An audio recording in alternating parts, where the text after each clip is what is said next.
yeah. Please tell me that I can't, that I won't, that I fail, that I'll never make it out, yeah. Please tell me all the bad, never good, fill my head full of every single doubt, yeah. Please say any negative thoughts, I pop off when I hear people say I cannot. I get off to the thought of proving everyone wrong, I won't stop to the top, so you better back off and get lost. I'ma stay loud, stay proud, never running out, never heading south. I'll be spreading out, call it word of mouth, can't put me down, I'll be getting loud. You can have your doubts, not what I'm about, have your fucking cloud, it be raining now, I keep making sound, go another round, bitch I'm legend bound, can't stop me now. You don't wanna fuck with me, a slow burn like a disease. Just tell me that I can and I'll show you things that you couldn't believe. Just tell me that I can. Just tell me that I can. Just tell me that I can. Just tell me that I can.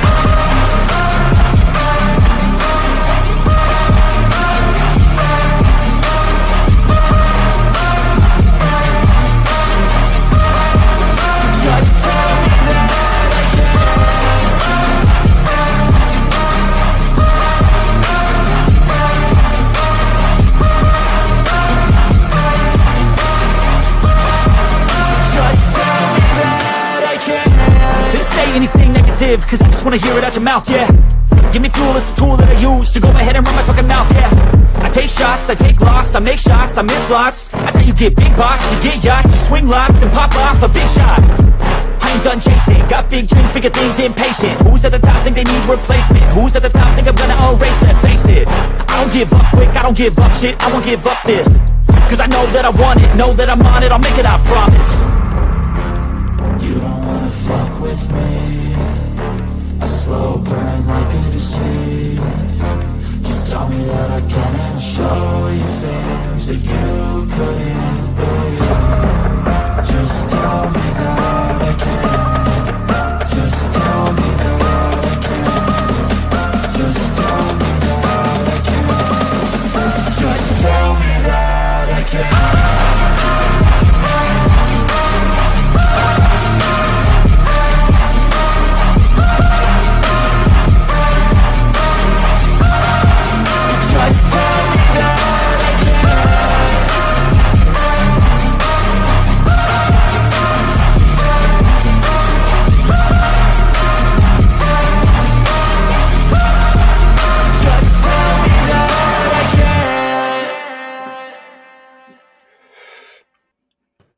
Yo, what is going on, everybody? Welcome to an Impromptu Truth. Hold on, I don't like this camera angle. Let me change that shit. All right, there we go. Hold on, let me get my music going back again. All right, let's go. Hold on, everyone. Gotta set the vibe here tonight. Gotta set the vibe. So, welcome all the new people that have come over. Welcome. You're gonna see that everybody, all the blue wrenches there. I call those guys my blue meanies. But they're all chill as hell. Those are my guys. They've been here for a long time. But yeah, dude. So tonight we have a special episode, and it's a recap of the Paranormal Roundtable LBL Dogman Cryptid Conference, which I think was all right. So for all you new people, I do curse on this channel, and my guests are allowed to curse. I want them to do it because it's impromptu, right? But yeah, I think it was a huge fucking success. What do you think, Bass? Oh, absolutely. I'll tell you what, if there's another one, Wolf was talking about doing it in Roswell. For that one, we're gonna fly. We're not driving. Oh yeah, hell yeah, I'm going to Roswell, and then I'm gonna make a side trip of that, and I'm going to. I know there's nothing out there anymore, but I'm going to Area 51. That's always been on my thing to visit Area 51. Well, you're in Roswell in Mexico. You might as well just take that ride up to Dulce, see if you go. Okay, so everybody, listen. Mr. Don Johnson, he's the host of Midnight Amongst Monsters. His first live will upload tomorrow at 6:30 p.m. It's the live that we recorded like right after the conference when everybody was up underneath the pavilion, like D.A. Roberts, Josh from What Lurks Beneath, Vault, me, everybody was underneath there. Yeah, Don, I'm sorry again. I know it got a little loud over there, but I think it's going to turn out to sound like a hell of a show, man. Oh yeah, Mr. D.A. Roberts stopped by. The Yep. host Josh from What Lurks Beneath, he hopped in. So you know what I'm going to do for right now. So you guys that were at the conference, right? You want to hop in, say your 2 words. There's the link. Yeah, we do that on this channel. Oh, Mr. Give me 2 seconds. Mr. Vault's calling me. Hold up. Yeah, what's up, brother? Yep. What up, you? Yeah, everyone. That conference was amazing. All the presenters, everybody from Nightmare Nation that showed up. Everybody was cool as hell. It was just like a one big family gathering. Just being around like-minded people. Dude, people talk about that there was only like 50 people there. I'm telling you, me and Truth were sitting front row. There was probably close to like 400 people in there. It was, yeah. Then they had this Dogman print. Oh man, all the presenters very nice. Got to talk fishing for a little bit with Mr. Barton Nunley. Great dude. Man, we were basically holding court underneath the pavilion 2 nights in a row.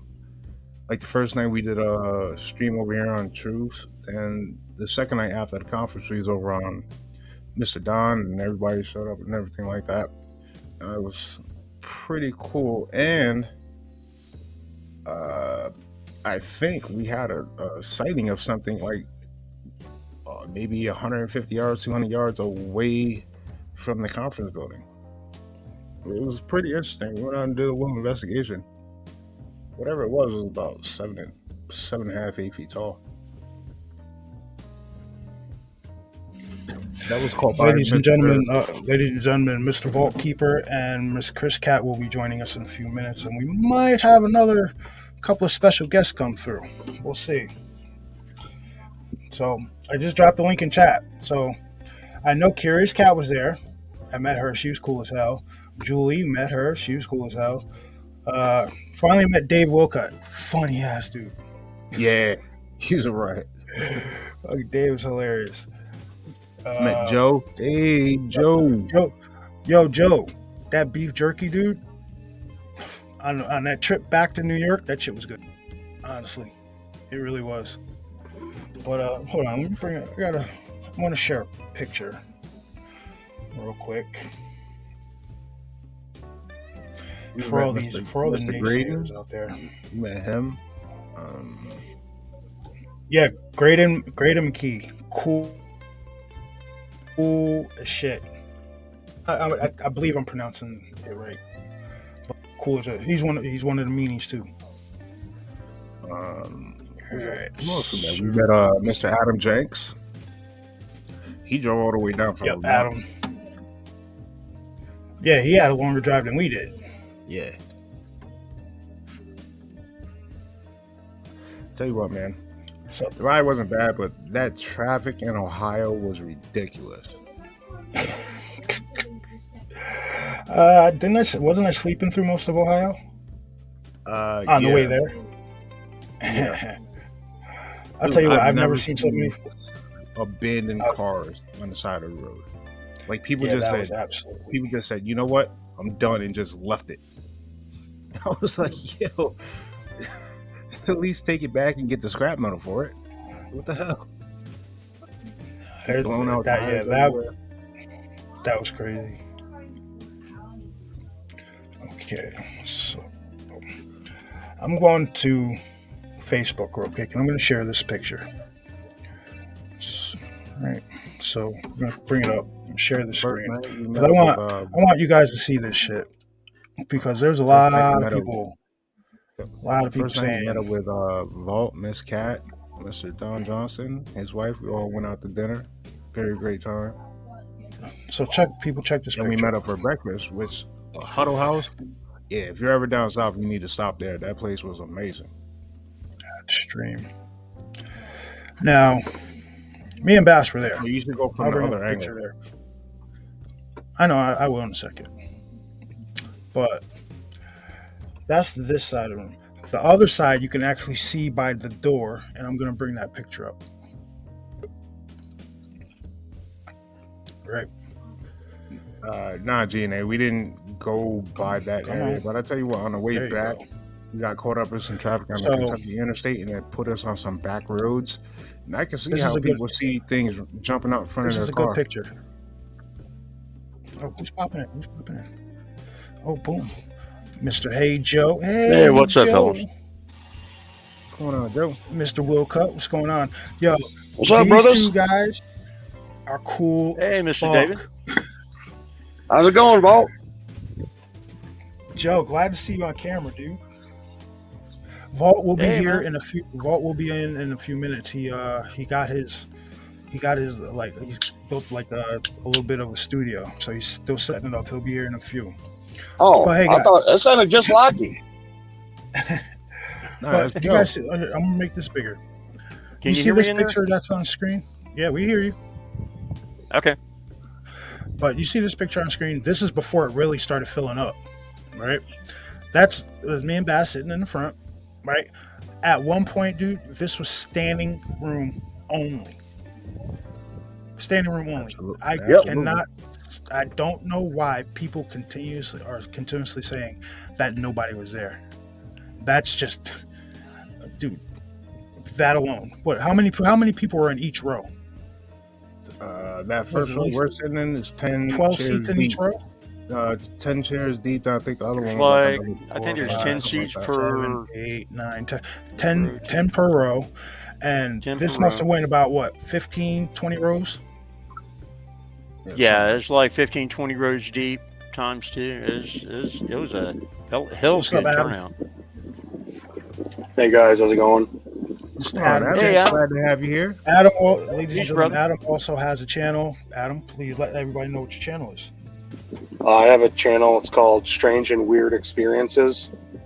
It has to do with like missing people, weird deaths, cryptids, anything paranormal, stuff along that lines.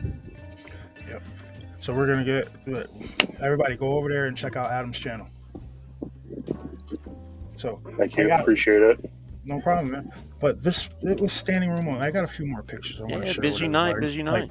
So before I start sharing these pictures, I'm gonna take this off. I'm gonna stop sharing this real quick. Can I get you guys, people have pretty much heard me and Bass's input on the conference. I want to start with you. I want to start with you, Joe. Oh yeah. What was your experience? What was your experience and takeaway from this conference last weekend? Joe?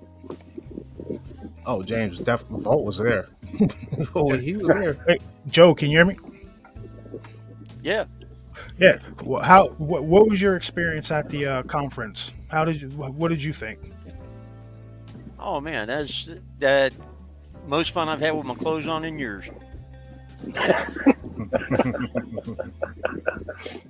Glad you kept them on. Yeah, me too. But no, it was really great. Met a lot of great people. Mr. David there, he's a good fella. Got some good stories. Funny. Adam's got some good stuff going on. Vault, Cat, met so many people there. Josh, great guy, big-hearted, a lot of stuff. He does a lot of stuff in his community. Yep. It's a big community. There had to be upwards of 400 people there at one point, because there was family presenters, family members coming in, and they were listening to it. Like I saw a few of them standing in the back corner by the food vendors listening. Like there was a lot of people there, and everybody was cool as hell. Every single person. But there's like 50, 60 people standing up in the back at one time. Mm-hmm. That's why Wolf that's why Wolf got on stage and was like, "Yo, you guys gotta be quiet." Yeah. But I could understand the excitement. Everybody's back there talking. Everybody's excited because it was fun. Like I was telling Bass all weekend, "Yo, this is the most fun I've had in a while." Like, yo, Adam, what did you think, dude? There was a lot more people than I expected there to be. Yeah. Not just because of it being a cryptid conference, but because it's being the first one. And I walked in, I was like, wow, there's a lot of people here. It was a good outcome. What's up, everybody? Hi, everyone. They've all Mr. Vault has joined us. What's going Hey, on? Vault. Miss Miss How you Cat. guys doing? Joe, Good seeing Hey, y'all. David, Adam, Hey. Hey, Bass. I emailed the link to Bale. He said here in a little bit he'll be jumping on. So, Oh yeah, John Bell was there too. Yep. well, yeah. Yeah, got to meet John Bell, yo. I don't know where that bad There's a couple reputation more for this folks in here. man It's gonna came be like from. up into the pavilion again. Yep. I don't know where that, but John Bell's cool as hell. Very John knowledgeable. Bell is great. He is Very great. knowledgeable. Yeah. Well, So And then Man, I I- had a face made for radio. Adam, loved meeting you, man. Thanks for coming. Mr. Willcutt, you know, and Mr. Joe. good I- meeting I you got- all. I don't know how much has been said so far. I'm sorry I'm a little late. I was finishing setting up. We still don't have everything set up in our studio right this minute. It's getting there though. Look, we didn't get home until 11:30, 12 o'clock last night. We just got back here. Before I get into cutting loose, because I'm gonna tell y'all right now, as long as truth lets me, Miss Lakea, she did 5.5 hours of surgery again today.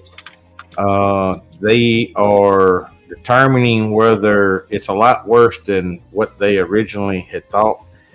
They opened up both sides of her right leg. She is going to lose her leg. We don't know yet if it's just above the knee or if it's all the way to the hip.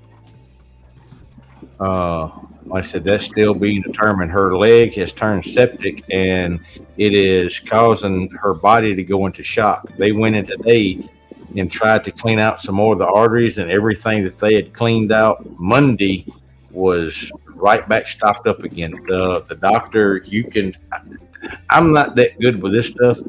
Kat is. She was there when I was talking to the doctor, the surgeon. She said as fast as they were cleaning them out, it was reclotting. They did a bypass on one of her arteries in her leg, and they expected it to stay open, but it didn't. It clogged as well. So the one in her thigh that they hoped would be healthy is not right now. So they're going to monitor her for her pain, but the only thing that can help her pain at this point is an amputation. There's no pain medicine that can alleviate this pain. She's on a morphine drip. I forgot what the other pill is they're There's two giving her. different ones. There's two different.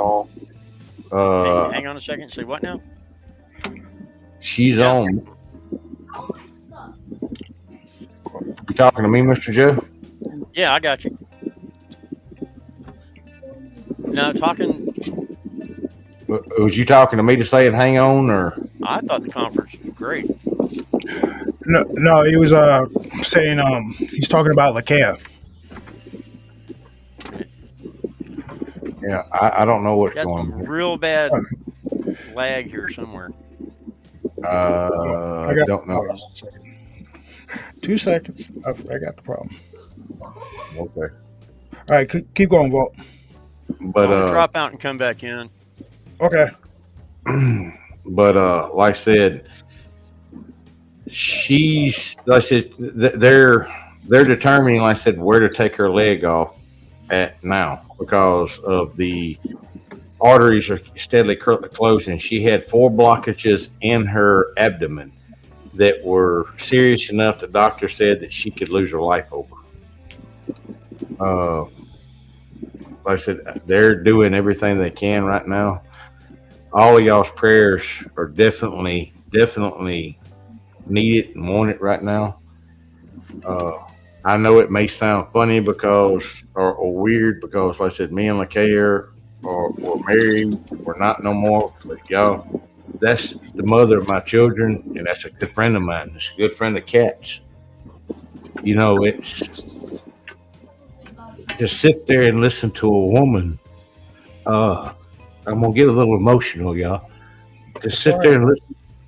to sit there and listen to Lakeia ask this woman right here, if I don't make it, will you make sure my children have a mother? That's the kind of relationship them two have. All during the conference, when y'all would see Kat walking away with a cell phone, she was on the phone with Lakeia because I was, meeting people and taking care of people, and Lakeia knew that, and then I would call her back. Thank y'all all for all the well wishes, everything. And I said, she's definitely not out of the woods yet. This is life threatening. Let me put it to you that way. They did not. The surgeon said as long as they can get far enough back that they can get the clotting to stop, she will be out of the woods. But there's no the surgeon didn't even give me a 50% guarantee that this would work. So if y'all want to help out with expenses and stuff, that is more than appreciated, because sending stuff back, paying for, look, I'm not going to get into that part of it. Truth knows what I'm talking about. That's all right, man. Prayers are much appreciated, and any well wishes, and anyone in chat who wants to get a message through to Lakeia, we will relay the message as well. Yes. Thank you. Yes, please send out prayers to Miss Lakeia. And I don't know if all y'all remember, Kat had done up. Truth had one, and I presented one for the night for the PRT to all the vendors that were there, me, Bash, and Truth, everybody that spoke or had something to do with the conference, and I presented that to Josh on the stage. Well, Kat had also done one for the Nightmare Nation members, and had, I bet you there was over 100 signatures on that piece. We ran out of room. I gave that to Lakeia the other day. And y'all, she just broke down crying. Mm-hmm. Thank y'all all for doing that. No problem, man. We all love Lakeia. Now, I don't know who wants to start this, but I got some bones to pick. And here we go. Go ahead, dude. Now, here's my popcorn. Yeah, popcorn's gonna be well needed, because look, I told y'all there's a difference in me getting mad and me getting aggravated. I'm past aggravated. These fucking keyboard cowboys, some of the crap that you've been saying, I'm gonna tell you something, you little dirtbag wannabe fucking jackasses. The crap that you're saying, not only about Wolf and his wife Nellie, which are some fucking great people. I know nobody there. This is the thing, cowardly little fucking bastards. I got threatened every which way but loose before the conference. I was expecting a fight. I came for a fight. None of you did shit. The one person that showed up that acted weird at 5:15 in the morning driving around that fucking building, yeah, I'm the one that kicked you out. I'm the one that went down there and stopped you. So if you got something to say, come say it to me. Come over to the damn Vault of Nightmares, and me and you can have a little discussion about that. Because didn't nobody but me make you leave. And that's because down there in that building, what nobody knew was Josh's nephew, Mushu. He was down there making sure everybody's stuff. He stayed in that building, spent the night in that building that whole fucking Friday night until Saturday morning. And I told him, since he was doing that, I had his back. So I stayed up all night long watching. So when the guy came around the building 3 different times at 5:15 in the morning and gave the excuse, well, I'm looking where you buy the tickets. That is the stupidest ass shit I ever heard. So I'm the one that told you, yeah, we're sold out. Bye. Not Josh, not nobody else, me. Because Josh had asked me to make sure it was me and Nick Valente. Nick Valente were the head of security there. Josh asked me to do that, and I take what I do seriously. because like I said, I was expecting somebody to act stupid. Never happened. That was the happiest bunch of people I've seen. And look, that to me, Mr. Day, Mr. John today said it best. That didn't feel like a conference to me. That felt like a family reunion. Yes. Yeah.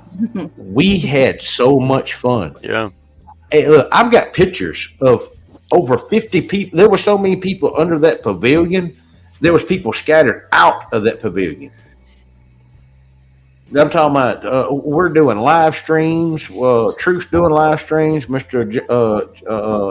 Don is doing live streams. I'm sorry, I'm a little bit frustrated here because the crap you're saying, the talking about Wolf was price gouging. There wasn't but 50 people there. Well, I don't know where the fuck you learned to count at. Right. It's that common core math shit. Twice, no doubt. Yeah, You beat me to it. Well, this is the thing. I was on panel. Truth was on panel. Bass was on panel. I think there was 5 seats left in that whole fucking place, and there was extra seats they put out. That there was over 300 people in there speaking just when we were on panel. Oh yeah, easy. And Easy. that was towards the end of the show. That's not Yeah. in the beginning Right. and middle of the show. Yeah, that right was towards the end. And then after the show, guess what? There were still over 200 people running around doing stuff. Yep. Look, me and Mr. Joe, Truth, Bass, Adam, Mr. Wilcox, me and Joe went to 4:00 in the morning Saturday night. I was there Friday night. Yeah. Yep. And like I said, Titan, he was there. Most people didn't even know who Titan was. He stayed out there sitting in the background. Let me say That something. was Titan from PRT. That was my mistake because there's a Titan from PRT and then there's Typhon, the last Titan that's over here. I was mistaken the names. Well, see, That was Titan Titan. comes over here too. Well, it comes into the Nightmare Nation stuff. Yeah, but that like was I said- Titan from PRT, cool ass dude. I don't know. Yeah. If the cigars stink. Them cigars stink though, dude. Yeah, I'm like, dude, who the hell is sitting behind me smoking a cigar, man? Like, But I'm gonna tell you something. We sat there and talked about everything under the sun. Then me, especially, He's just hanging on the edge. me and Bill got to going and started talking about stuff that most people haven't never heard of. And I forgot Truth was even on live. I had to say it for a second. I was like, "Yo, you know we're live, right?" He's like, Yeah, I remember that. I I got to the point. I just don't give a shit. Boss, like, I don't care. So, you know how everybody that's listened to us before, you know how Vol will say, like, he'll drop his name and people be like, all right. So this is what happened at the door. I witnessed this shit firsthand. We're walking through the door. They're wanding us. Bass walks through. Miss Cat walks through. I'm getting ready to walk through, right? He wands me. He looks over at the dude, looks over at Vault, and he's like, yo, I don't know if you're going to be able to come in with those. Vault just leans to the side for me, looks at him, says, I'm Vault. And the dude just said, oh, okay, you're good. And let him right in with all his shit on. Well, see, you missed the first part of that. You missed the first part of that. They go to wand. They wand her and me at the same time, and Mushu didn't know who it was. I don't think. He looks down in the seat. Now I've got a sidearm on, and I have 2 knives that are visible. He had more than 3. He had like 20 knives on him. Yeah, don't let him lie. He had a couple in his boot. Well, this thing, he goes, you can't bring any weapons. And I said, if I can't, my weapons can't come in, I ain't coming in. I said, I can go back up to the room or go home. And I said, I done talked to Josh, and I'm supposed to be headed. He goes, who are you? I said, I'm Vault. He goes, oh, yeah, man, you can come in. You can come. That was it. She was on. They brought her on through. What was the man that come up on to, the guy that stopped when you was on the rock? Mr. Graydon. Yeah, Mr. Graydon. I had him. He was. Most people didn't even know he was armed. Mr. Don Johnson was armed. I'll tell you what, Tennessee is the fuck around and find out state for sure. Yeah, and if I know Mr. Joe would have wanted to bring his in, I would have brought Mr. Joe. Like I said, there was 7 people armed in there. Most of I wear mine out in the open. At least, that's at minimum. Yeah, I left mine in the car. well, like I said, that's the thing. Like I said, that would have been the worst place to show up to start something anyway. But this is the thing. All of us. But like I said, I was expecting a fight. I even said I think while we was up on panel, I told Wolf, I said, man, this has been great. Only thing I'm disappointed about was about 9 people said they was going to whoop my ass. I'm still waiting on an ass whooping.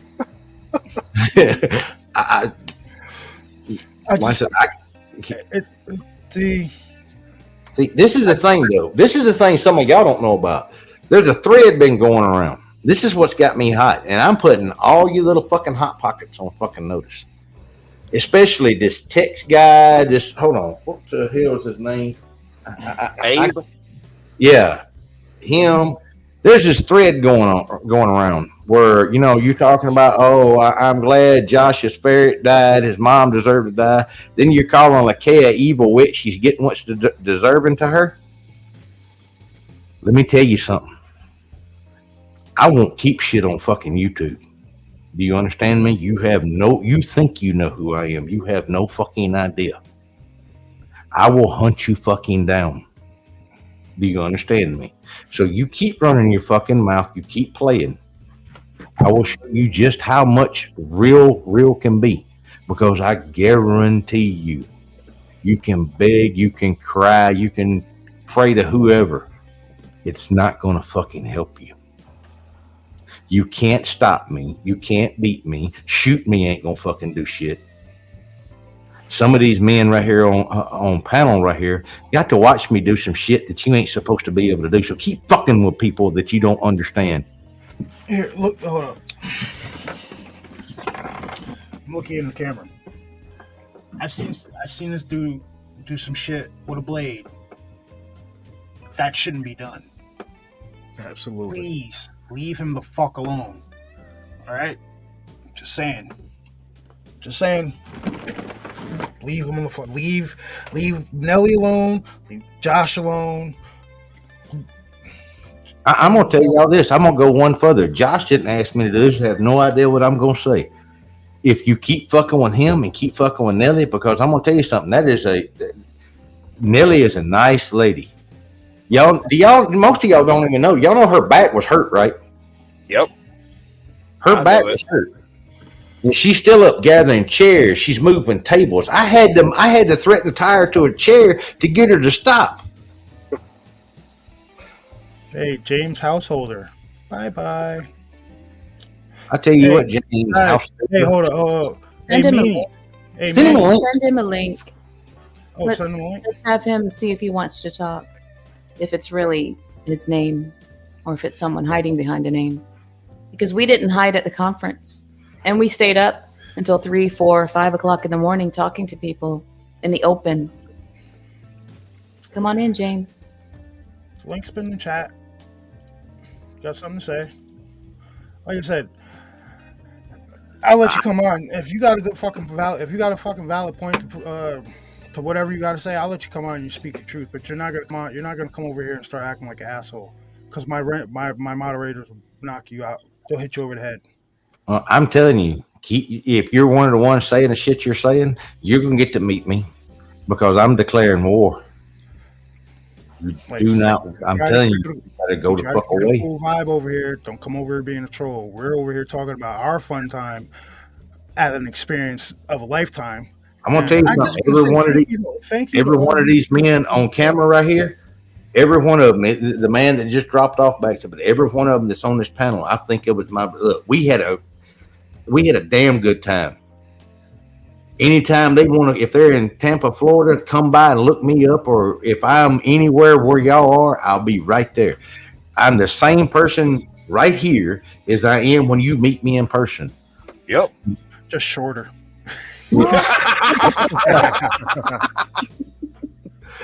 I'm just playing. He's like 5'7". Nah, Truth was telling me in the car. He's like, hey, look, I'm 5'9". Leave me the hell alone. You're too tall.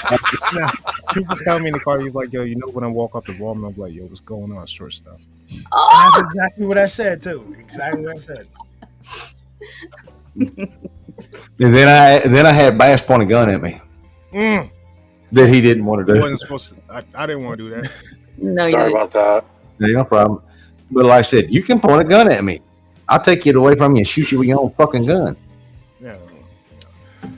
So let's not bring that up again. So, hey, Kat, Yes. question. This was your first conference like this, right? Yes. What did you think? I thought what I'm thinking today is I want to go back. I want to see everyone again. It's almost like I want to go back home. It was so much fun. And it was like meeting, you like I said before, you don't get to pick your family, you get to pick your friends. But this was like a family reunion, and everyone was so happy to see everyone else. It was so much fun, and I didn't want to leave. And then now it's over, and it's like, when are we going to do it again? And I would just want to go back there and do it all over again and have everyone back. It was more than just information that everyone was sharing. It was their heart and their lives and their friendship and their homes. They even opened up their homes to everyone, that we were talking to. It was better than most people's family. And Josh has a great family. All of those boys that were there, they weren't paid to be there. They donated their time. They also donated their money to be there, helping Josh. You know the guy at the door? Starstream? Yeah, Starscream. Cool as hell. Y'all know he did that all for free. He came in his own truck. Josh tried 4 times. I was there 4 times to pay that man something, and he wouldn't take it. Mm-mm. Oh, yeah, and he was being an absolute gentleman at the door. He was holding the door for people and everything. Mm-hmm. Yes, he was. Yeah. The food that Josh brought from Texas, the amount of food he brought to make sure everyone was fed and had great food and drinks and hospitality, that was amazing. He really put together a great conference, and it was the first one ever. I just want to go back and do it again like now. Mr. Don, how you doing? Thank you, brother, for that conversation earlier. Yep, and Mr. Ronald Murphy and his son see something. When was it? Yeah. That They saw Thursday night. Yeah. Yeah, it was Thursday night. What line by the telephone pole? See, this is the thing. I didn't realize all these guys were going to get there as soon as they did. Me and Kat were actually in Chattanooga. We stopped doing what we were doing, drove 4 hours over there because I was taking her to Lookout Mountain. We found out they were going to be there. We got there. We went up, me, Truth, Bass, Mr. Don and his wife. We went out to eat that night together. I got there Thursday afternoon. All right, here we go. Hey, wasn't your drive like 19 and a half, almost 20 hours or something like that? 19, yeah. Oh gosh, Adam, how's your wife feeling? I hope she's better. Yeah. Girlfriend, yeah, she's feeling a lot better. Good. See, that's like Mr. Adams. She had food poisoning the whole time. She didn't want to leave. It was, I met Mr. Adam. I was walking in to get coffee or something. I was half asleep because he says, Vault. And I was like, damn, I think someone's calling my name. I turn around and it's him. And I said, I'd been driving. We left last Wednesday at about 12 o'clock in the day. We didn't get home till last night, about 12 o'clock last night, because I went and we stayed 2 nights with Lakea. But The first person I met, right? So I was walking out of my hotel room, and I admit I was going to smoke a bowl, right? So I was walking towards the rental car, and I hear somebody yelling "Truth." I'm like, "What the hell?" Right? So I look around and I see this lady coming towards me. I'm like, and she's like, "Yo, it's Julie from chat." I'm like, "Oh, yo, what's good? How you doing?" Like, we shook hands and met, said hi and whatever. And she looked at me and was like, "Don't worry, I brought my weed too." Well, I said, look, that's the thing. Like I said, everybody was cool. Everybody, drinks were shared, rooms was. That's like Mr. Bell. Nobody knew Mr. Bell was coming, but just a few people. Bell came because I asked him to. He paid his money. Yeah. Dude, do y'all know that thing had an apartment? Bell got the last room available, and it wasn't a room. It was a freaking apartment. It had 4 fucking rooms in there. And a jacuzzi. Wow. He was penthouse status. Lucky. We out in the pavilion. We should have been. He rubbed it in quite a bit, though. Yeah. I called him. I'm like, man, where you at? Really? He goes, look, this is the way it goes. He goes, I'm in the hotel. I was like, dude, where the hell are you at in the hotel? He's like, I'm in my room. I was like, why? He said, this fucking place is huge. But he is one of the brightest, most knowledgeable men I have ever met. What a wonderful man. Don Johnson as well. What a wonderful Wealth man. of information. Wealth of Truth, information. Bass, you guys. Mr. Willcutt, My brothers. Real Hey. good guy. Mr. Willcutt here has been holding out. He ain't no David, slack yeah. either. Joe. He knows his stuff. Adam. Mr. Joe, Adam. Michelle Burns said in chat she heard Walt's voice and immediately went over and shook his Yes, hand. you did. Miss Crystal too. Miss Julie. It was a lot of great people. Everyone, a lot of Nightmare Nation people there. They were so happy to be there. So friendly, open. It was a big family reunion. I'll And tell Miss you what, Carla, I it was- apologize again. I ate a little too much, and I had to go back to the hotel room for reasons. He lying. We went back to the hotel room and got some beers. Lying. I did have these, but I did have The apple orchard. There were so many parties going on in so many rooms that it was hilarious. Because I go to bed. I think me and Mr. Joe and Mr. Willcutt were fixing to go to bed. We were leaving under the pavilion. It's like 4:30 in the morning. And here comes Wolf's wife over and says, hey, Vault, Wolf wants to see you. I'm like, oh, okay. So we go around and it's like 15 people in this one room. That was, he was on with y'all last night. Barton. Yeah, that was Barton. And, swords. and Now, they're in there playing with the swords and stuff. I heard I missed some interesting shit, man. You and Bell were giving Mushu takedown. How did I miss? I spent me and Bass were hanging out with Mushu for like 2 hours after. You the missed conference. How did I miss that? everything. Oh, you missed everything. Him and John were schooling him on the art of jiu-jitsu, blah, blah, blah, blah. What is it? I was teaching him some Krav Maga moves. Oh, man. It was so beautiful to watch them interact with that boy because he kept putting his hands on his hips because he didn't want to choke Balt. And Balt was like, choke me. Come on, man. Choke me. And he's like, no, I don't want to. And then he did. And he learned quite a bit. I go, you got me? He goes, yeah. I said, all right, squeeze. He goes, squeeze. I said, you see how you can, when you're squeezing, it's hard for someone to talk. He said, yeah. And all of a sudden, then I flared my neck out. And I said, now see, that don't work on me. And then I picked him up. And then John stepped in and had some moves to show him. John is she's like, don't hurt him. Mushu's like, oh, you don't understand. See, what they don't know is Mushu hangs around in the over there with Josh and them in the MMA training center. So he's been thrown around for dummy a lot, and he's picked up. He ain't no slouch. He can handle himself. He's a bit wiry, but he'll get after you. Look, the funniest thing, y'all, was the next morning, and Josh and them found out from Mushu and me about the guy. Those young fellas can take care of themselves real well, I'm sure. Oh yeah. Well, the next morning, Saturday morning from Friday night, like I said, Mushu spent all Friday night in that building. Well, like I said, I told him, I said, look, don't worry about it. I got you. He goes, okay. Well, he goes and he starts doing some stuff, and he was talking to Kat. He said, he was walking around checking doors, and he's like, why the hell? I'm sleepy. He's like, Vault said he's got me. So he went to sleep.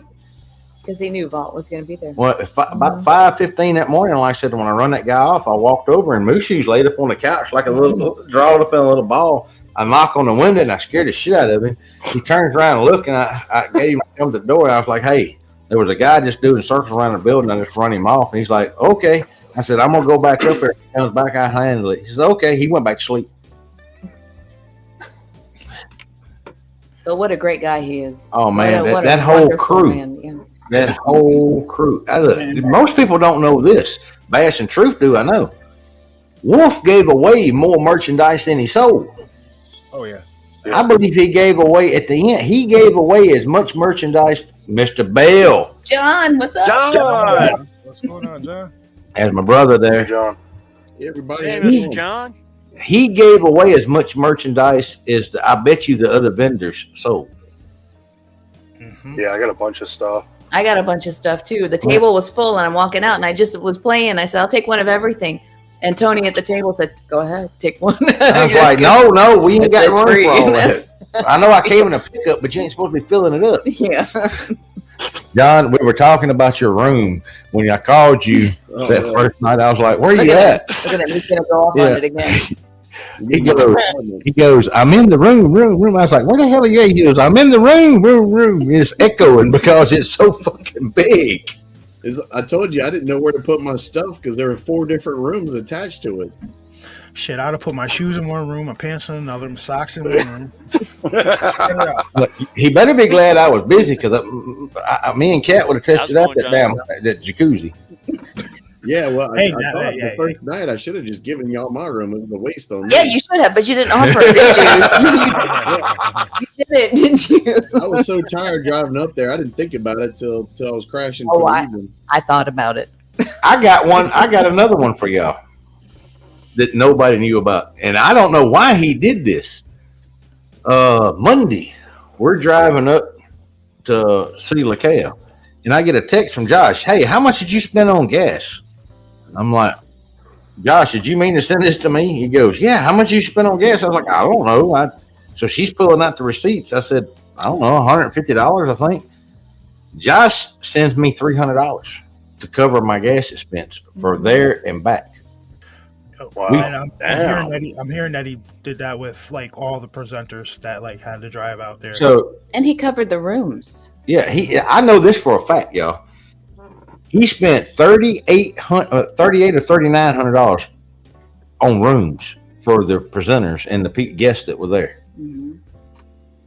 Now I could get my room. John could get his room cheaper because, like, what did you pay for that big ass fucking place you had? Which part? I said, no, I'm talking about the room for the night. Well, they said it was $130, but the bill was like almost $400. But they told me they were going to give me a discount for prior law enforcement military. Yeah, I was going to say you should, because the first night I was there, I paid for my own room. It was like $90 or something. Yeah. Well, Josh and them rented it. It was like $130 a night. I was like, Josh is like, God damn it, I should have just let you rent all the fucking rooms. That's what they charged me. That plus the tax and all, but it jumped up quick. But yeah, like the hotel I was in, they said that they had things posted on the door. It was like no outside guests, or it's a $50 fine per guest. I'm like, What hotel was that at? Super 8. The Super 8. Let's tell everyone never to go to the Super 8. No. There's a lot. We've been through a lot of hardships. The lady was Quality cool. Inn, they just asked you not to tear the place up. Yeah, the lady. No, some of these hotels are really bad. We were probably maybe a quarter mile away too. I tell you what, you can ask. We drove down the road. He's right there. You can ask John. There was not a room from Friday night to Sunday at that place. So you tell me, look, the crap that everybody's talking about, all of these hot pockets, there wasn't but 50 people there. Like I said, I don't know where you learned to count, but you need people there. Yeah, they're trying to say that there wasn't but 50 people there. No, well, I got photographs that prove otherwise. Yeah, there was like 4 hotels in the area. I told him, I said, there was more than 50 people under that pavilion with us. Mm-hmm. After the show. So what they did, whoever it was, they probably took a picture when there was like a recess or a break, took a picture of the hall only having a few people in there. Like, nobody showed up. No, I think it was at the end of the night when everybody you can believe that bullshit because it's true. They probably took it. Everybody's outside smoking and stretching. The show when there wasn't anybody in there at like about 8 o'clock because even at the intermissions there was more people than 50 in there. And from what I understand, someone videotaped in there. Was that true? And that's the only thing that Josh asked for. Nobody did. He said you can take all the still pictures you want, but they were videoing it so they could do DVDs and stuff later. I heard Josh say that. He said, take all the pictures you want, but please don't take any video. And that, that was fine. Miss Cat, Curious Cat, Miss Curious Cat, the cool lady, she was there. She can tell y'all there was more than 50 people there. There was probably 50 people that stayed in the hotel that Truth and Bath was in. Oh yeah. When we got down there, Thursday night, there wasn't that many. Friday, when we got back to the hotel Friday night, dude, the parking lot was full. Mm-hmm. When we got to our hotel on Thursday, right? We got there Thursday? Mm-hmm. Yeah, it was empty. The place was empty. The next day, completely packed. Yep. Like I said, that Friday evening, man, there were so many people showing up, coming out of the woodwork. And I'm gonna tell you something. Friday evening, the VIPs, I never thought nobody'd want my freaking autograph. Josh gave out freaking Where's my post? Okay. Can I? Let me. I don't know if you guys saw what I did with mine. I'm gonna turn this white, right? So I'm gonna take. Yeah, it looks good. And so, boom, right? Yeah, there it is. Had a weight. Yeah, he's got it on his. Everybody signed that poster. I didn't even realize. All right, the way it was set up, Josh was handing them out and signing them, and I just happened to be down. Who was we by? You by like Nick Redfern, I think. Yeah. It was Ken Gerhardt. Yeah, Ken Gerhardt. I'm down there. I was talking to Ken. Next thing I know, people are tapping me on the shoulder. I'm like, okay. So I had to use one of the pens that you had got to do the boards with. And I'm like, that's all I got. So I'm signing. And I'm going to tell y'all, I don't have a Vault Keeper autograph. So everybody just about got a different autograph. You see that? I got one I just showed. I gave Lakea that's got probably over 100 autographs. There was nowhere else to sign that I presented to Lakea. Mm-hmm. And you know, both of these hanging right up above my head in the studio. Those look nice. Very nice. Yeah, so, they do. Like I said, that's like nobody knew John was coming. I called John. The only ones that knew were Bass and Truth and Wolf. And that was a nice surprise. Well, like I said, I don't let all of my secrets out of the bag. So, John, let me ask you, John. Yeah. What did you think? What was your takeaway and experience from the first ever Dogman Cryptid Conference? Well, I liked it. Dark Waters and I talked about this years ago, and I know other people talked about doing the same thing. I'm glad that someone finally did it. I think I think what Josh did is a big help to the community. And helps bring people together more instead of all the infighting, which I'm always for. And so I think that's really good. Some of the material I thought, honestly, was kind of old material. I didn't really learn much that I didn't already know, but I'm sure to fans going out there, they're probably very happy and satisfied to it, just from a more of a researcher standpoint. I might be a little more ahead in the game, but I had the most fun just hanging out with you guys. But it was fun just to do it, and I'm glad that Josh did it, and I'm glad it got done finally, and I like to see more of it. Well, like I said, to me, it was like going to a family reunion. It wasn't, especially at night. Right. Everybody's sitting around, joking, laughing. Like I said, me and Josh going back and forth about different things about in the military and about different places. I forgot that Truth was live on the air. Yep. And then Kat took over the live stream and started turning on music and everything else. And she broke the computer. Oh, she was pushing buttons, though. David, I didn't tell you when you went in the woods to go pee-pee, did I, David? No, I didn't. I haven't watched the live stream. Hey, I confess, I did go. I knew you did. You turned off your flashlight. She's like, yeah, I got to mark my territory. David walked into the pitch blackness, right? And I go out way far behind him just to make sure he's okay. Like I'm like me. David's huge. He goes out into the woods with a flashlight, walks into the woods, turns off his flashlight, and he disappeared. I'm standing there waiting, thinking, how long should I wait until I scream for help? And then after, I don't know, a few minutes, it seemed longer. Yeah, Here I see him come back out, and I'm like, what on earth? That's just when a I mistake. walk into the woods, I'm like, yo, Dave, you do know what Ron Murphy and his son seen in that area the night before, right? Coming up. Oh, yeah, I know what he saw. That's why I went to go mark my territory. I got to show my dominance. Oh, my God. Now, The only thing that dominated me was those damn briars. now, what most people didn't know is, like I said, Kat was carrying the whole time. So I don't know what like I said. Well, I knew he had on a light color shirt, so if something dark came out, I would have shot it. No, I'm just kidding. Well, no, it seemed like the fans sure seemed to have a good time, so that was good. Did you, John? Did you see anybody that looked that didn't look happy there? No. And see, like I said, that's in like this text. I don't even know who the fuck this text jackass is, but you keep running your mouth. I'm gonna find out, and you're gonna find out who I am because, like I said, I don't know if you were part of the one or this other little jackass or this lady was the one that left those threads that talked about. And yes, there's some threads out there. It got took down on some people's sites, but it was like they were copying and pasting. But you want to talk about you were glad that Wolf's ferret died, Wayne was gone. You're glad his mom's dead and gone. And then Lakeia is an evil witch just getting what she deserves, that she needs to be dead. Keep running your mouth. I've done got past upset. So you want to go to war? That's fine with me, but we ain't going to do it on fucking YouTube. Hey, Vault. Yeah. All right. When the round table started, the very first woman the first person that jumped up and asked you a question, there was a woman in black blouse, brunette hair, and she had the fan in front of her. Yeah. Okay, the second person, the guy that stood up had the Hawaiian shirt on. Yeah. Kind of faded with parrots. He seemed a little angry to me because I was sitting there behind him, and his wife, like, why is he seeming so angry?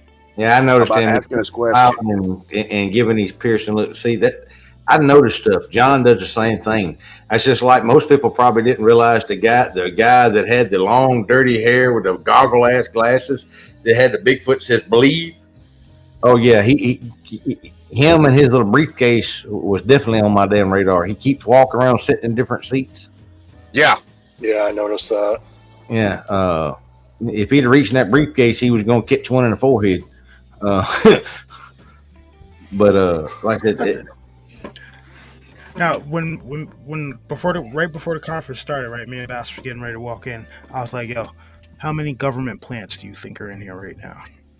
Well, I'm sure they kept their mouths shut. Like I said, the two people that Mr. Wilcott's talking about, I noticed them because the questions they asked were like, if anybody's listened to this show, John's show, or anything else, I've told this many times, they're asking questions about my dogman encounter or the firefight.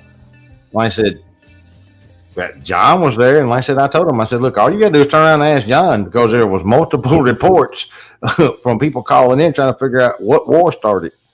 Yep. I don't know what else they were wanting, but they shut up after I answered them. Yep. Because his wife kind of looked like a Karen. She was wanting to say something, but she kind of kept her mouth shut and kept looking down the whole time because I was watching them. There was one lady walking through the line to get autographs that I noticed. She had a blonde lady. She had her camera on and the flash was on the whole time. So I think she was filming. I didn't get to point her out because Vault was signing autographs and I didn't want to interrupt. But that was weird to me. I think she was filming, and you're not. The one request Josh had was do not film. Please do not film. And it was a request. Just like don't carry weapons inside. That's why there was a wand. There was a doorman wanding everyone. Well, that way we don't have somebody jumps up and does something. You can ask John. You get a whole bunch of people with guns and somebody jumps up and does something. A gun is not needed all the time.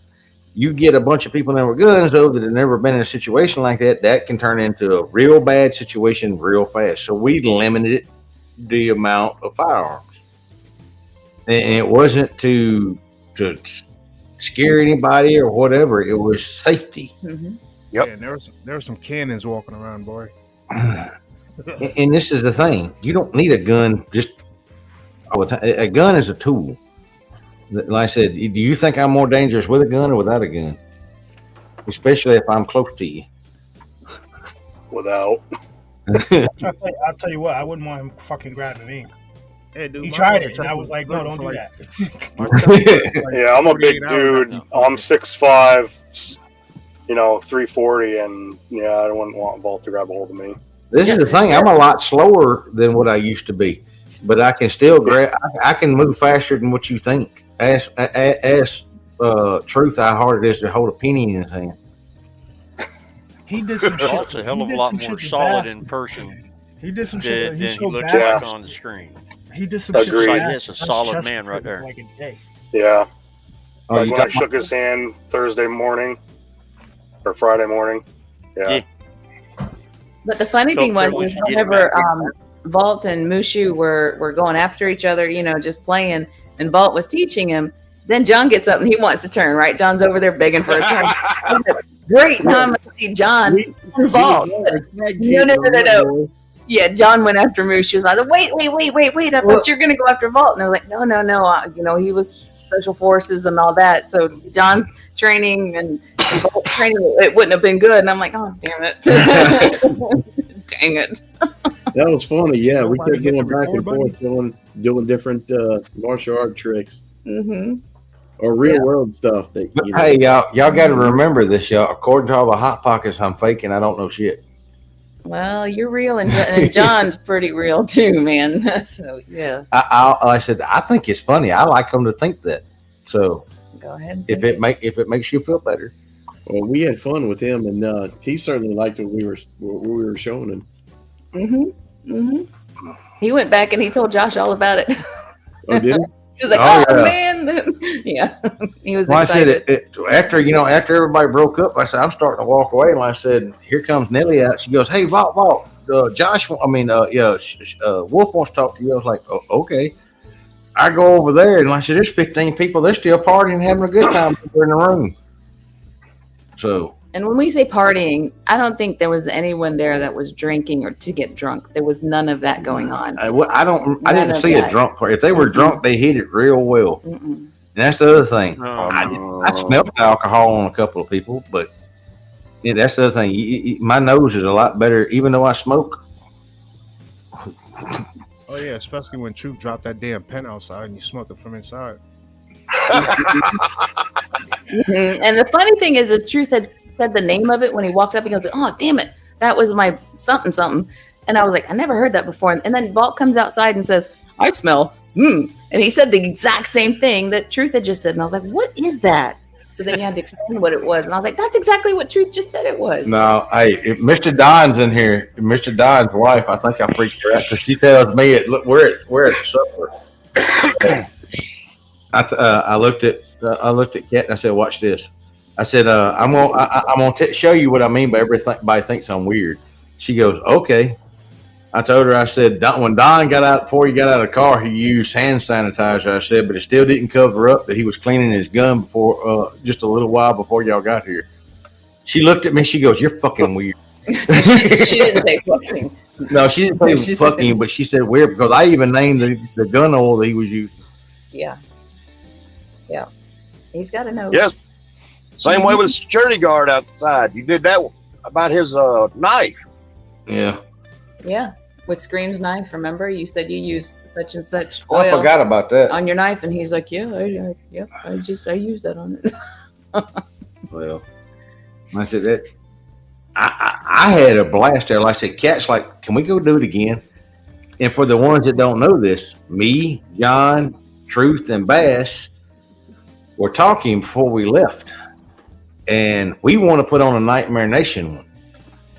But where we're thinking about doing it for next year is Falk, Arkansas. It's Falk, Arkansas. We're the home of Boggy Creek and the town that dreaded Let's go. sundown. You know, Let's go, I was let's thinking do about it. the Mammoth Caves. Also, But we were thinking maybe get in a kind of like a campground if we can, and people could bring campers, and we could do a movie outside. What was it? What did you say? Boggy Boggy Creek. Creek. Yeah, no, Truth had mentioned that. Yeah, and we could all be outside and watching a movie, and that'd be great. And people who do have campers can come in, and there's hotels that'll be close by.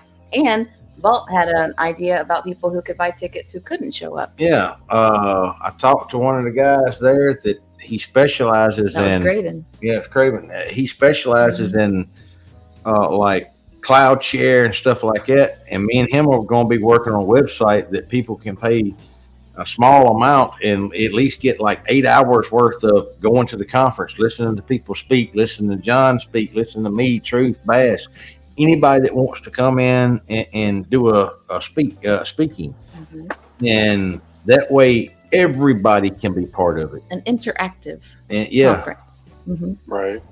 And with more researchers, it was great having the authors there for fans of the books and things like that. That was great. But to have more people like Vault, Boots on the ground Longer, to John, to Don Johnson, anyone, and Truth and Bass with their experiences to come on and talk about that. There's another gentleman, Barton Nunley, yeah. right, who you talked to Yeah. about the kerosene that was in the home. See, and I talked they him grew up into like that. starting a channel, a YouTube channel. We're going to help him here at the Nightmare Nation start him a channel, and because I think people would love to hear him. That's an incredible Yeah, story. definitely. Harden is such a cool dude, man. Mhm. John is a wealth of knowledge. John shared some stuff that completely blew my mind. I don't know if you've ever shared that before. You may have, but talking to you one-on-one, anyone who doesn't believe the stuff that you've talked about has to be absolutely crazy. If you do your research and you listen to John and you do your research, and again, 3 sources, go back and find 3 sources, you're going to verify and validate everything he told you. And this is some crazy information. John, can you talk a little about what we talked about? No. I'm taking that room from you next time. Hey, we got to say, if we get a campground, he's got a camper. He got a big, nice stream camper. I know, I heard about it. I was back at the back of the truck while y'all were driving. I got an Airstream. Hey Yeah. guys, I'll be back in a second. All right. All right.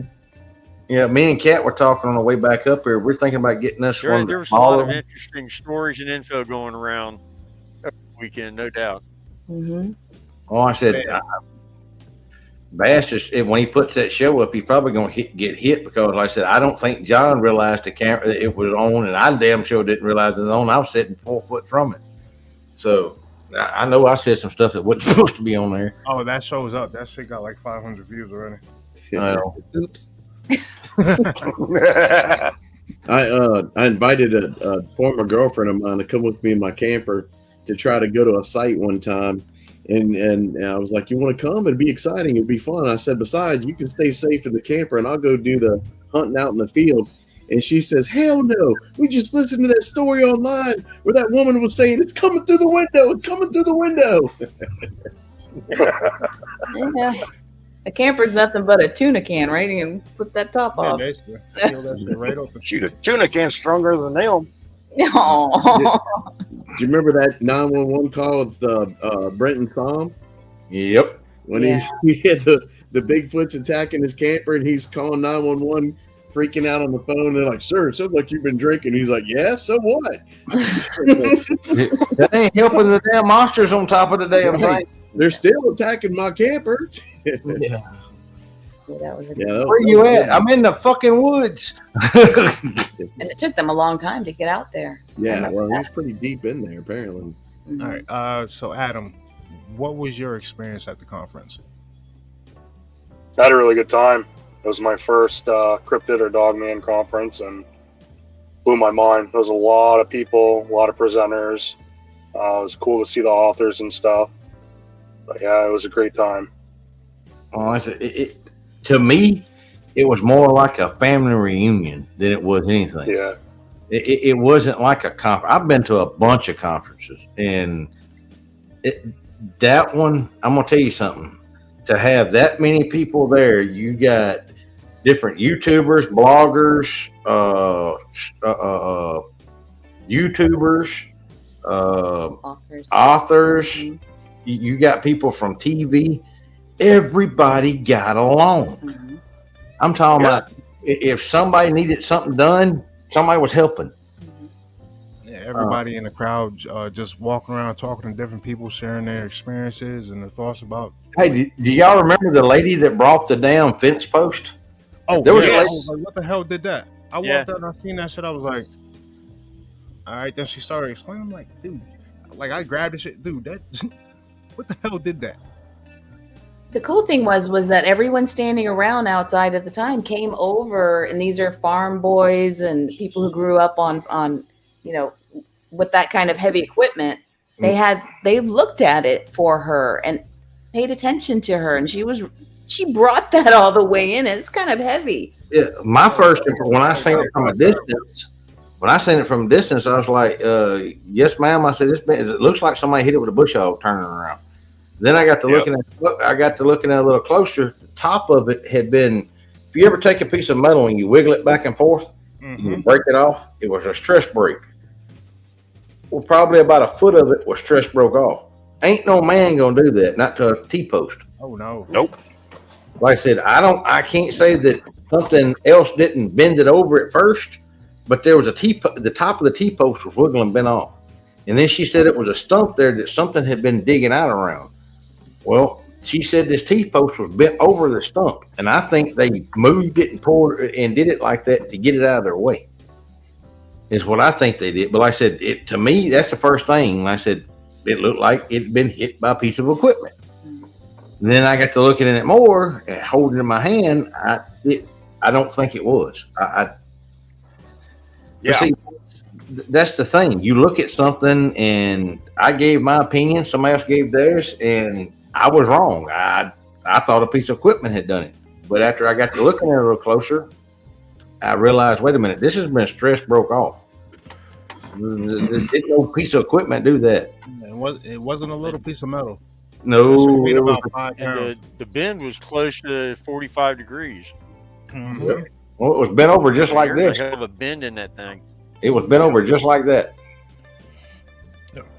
And all of the people who showed up, everyone had something to share. They had an experience, they had a question, and that was the cool thing, that in between the speakers, they would come over and they would ask Vault questions. They would ask people, they would tell people their encounters that they had and their experiences, and try to get some information about it to make them feel better. So that was really nice. Well, I said, All that right, was, guys, I gotta head. I gotta go into work. all right, man. Yeah, Good seeing you again, man. See you Take next care, time. Adam. Hey, Nice chatting with you guys. remember, Take it easy, brother.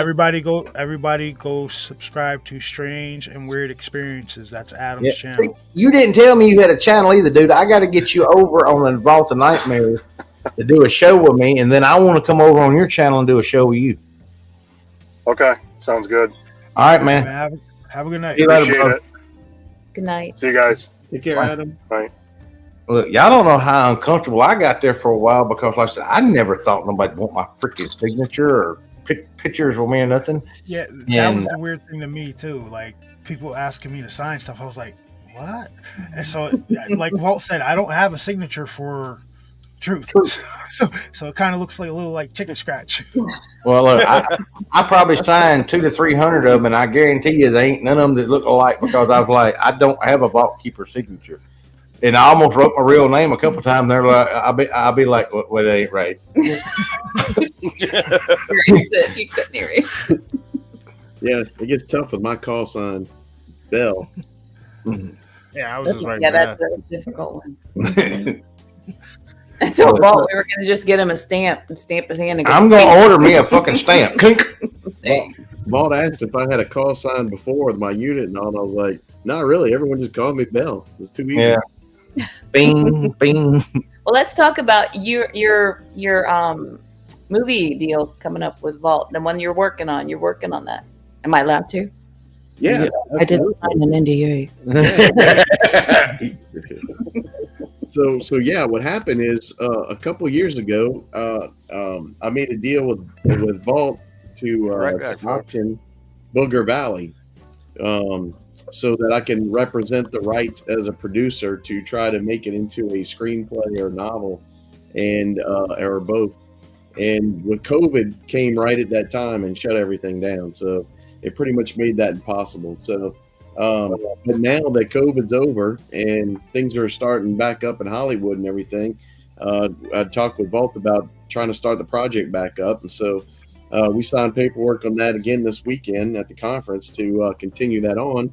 And now I'm running with it. Oh, Mr. Woodcup was there. Mr. Joe was there. Brass and Truth. Mm-hmm. Like I said, it may mean nothing to nobody else, but to me, it's. I never thought anything like that would be possible. And like I said, I done told him, look, dude, like I said, we signed that contract, like I said, 2 years ago. and I think the time had run out or whatever, and I was like, dude, I don't give a shit about that. You do it, go. Yeah, we originally signed it for 2 years. Yeah. But like I said, he wanted to resign. Hell yeah, let's do it. Like I said, and then the little project I got going where I'm shooting the documentary. Like I said, I'm getting tips and tricks from Bell, because like I said, people don't realize it's more to shooting a documentary than just going out there filming. And hand me that camera, right? What the hell did I do with it?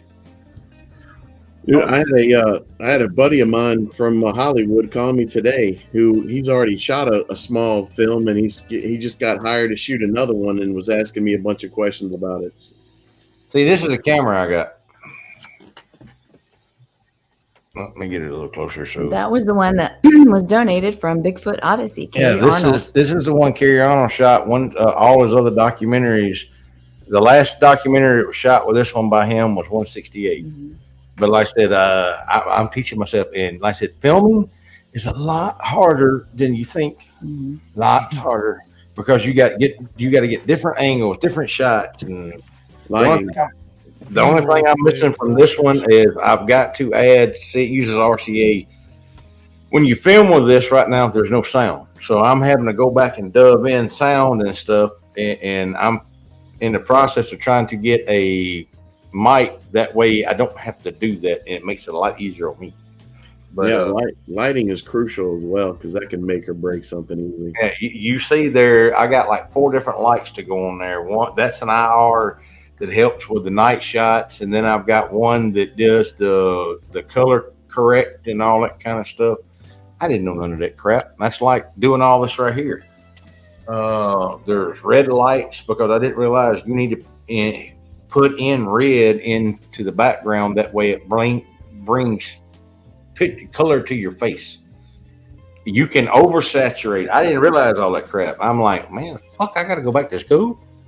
But the best thing is to have someone, a resource like John Bell, who has that information. So whenever he was telling Vault, whenever you do set up your documentary, you want to make sure there's this lighting and that lighting and this angle and that angle, because Netflix and these people expect to see that. And if they don't see that, they're going to reject it. So Netflix especially has a specific recording format that they look for. So if Netflix, I thought it was 4K, and that's what I was shooting everything in. A lot of these places don't want 4K.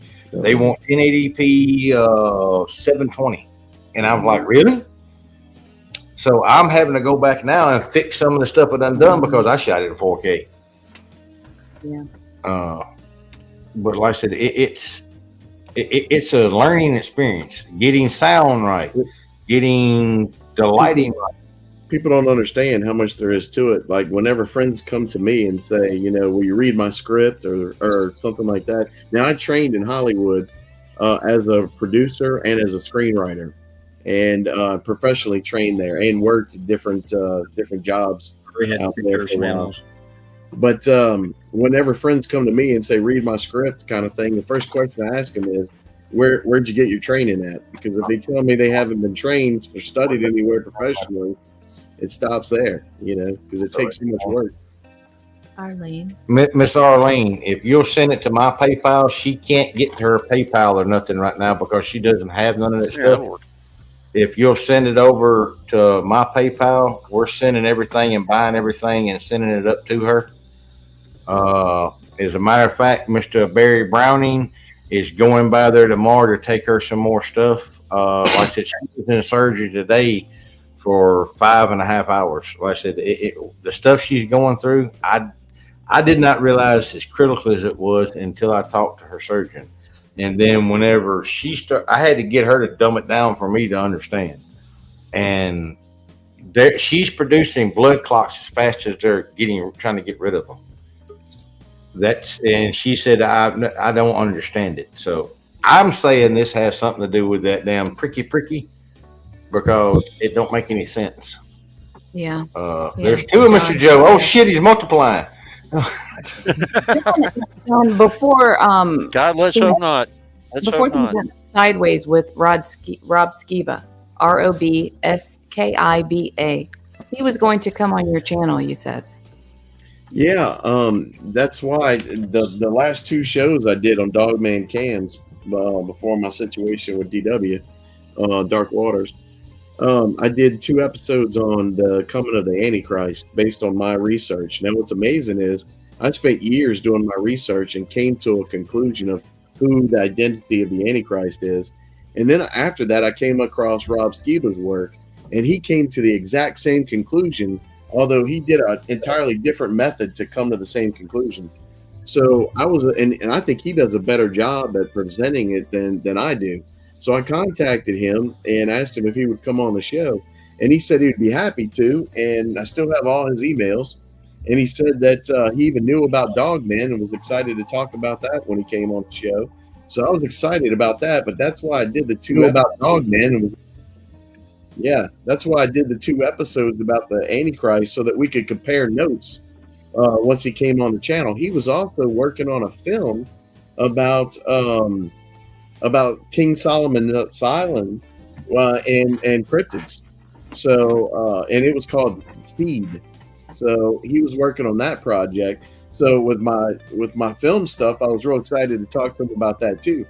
And I kept trying to nail him down on a time when he would come on the show. And he finally said to me, I'm going to this conference, and as soon as I get back, I'll come on your show. Well, he got sick and died as a result of that conference.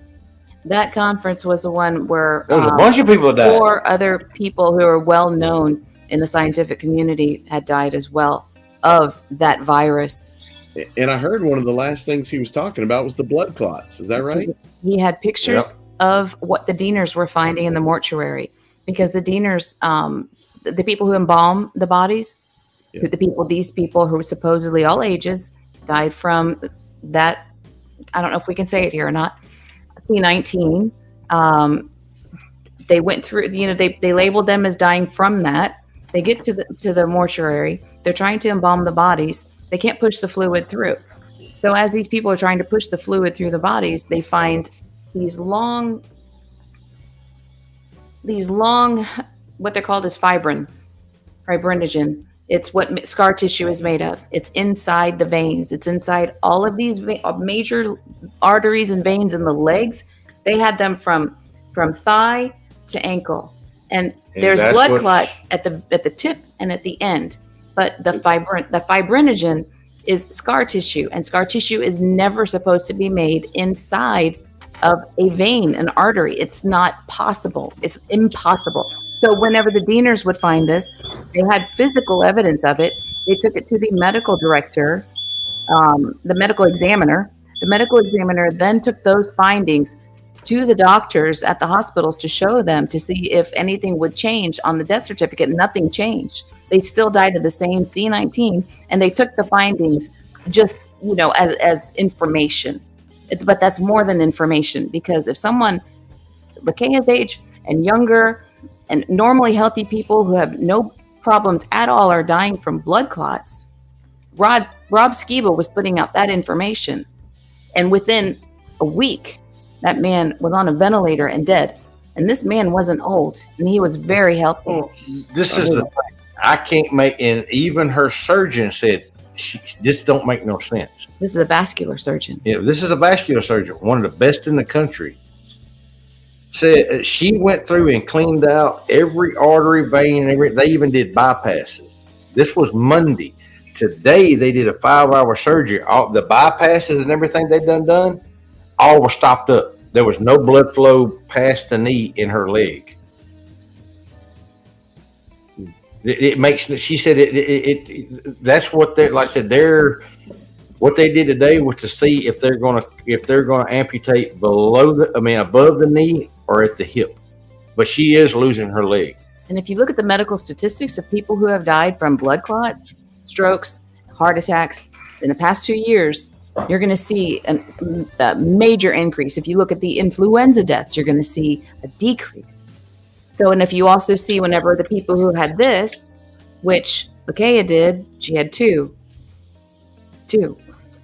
She had no bleeding problems, no issues like that before. Yeah, a bunch of people like Chev. Thank you, Chev. But Right now, she's on morphine drip, and I forgot what else it is. But they're doing that, and she's to help with the pain. And from what I understand, this is the most painful thing in the world because there is no help for it.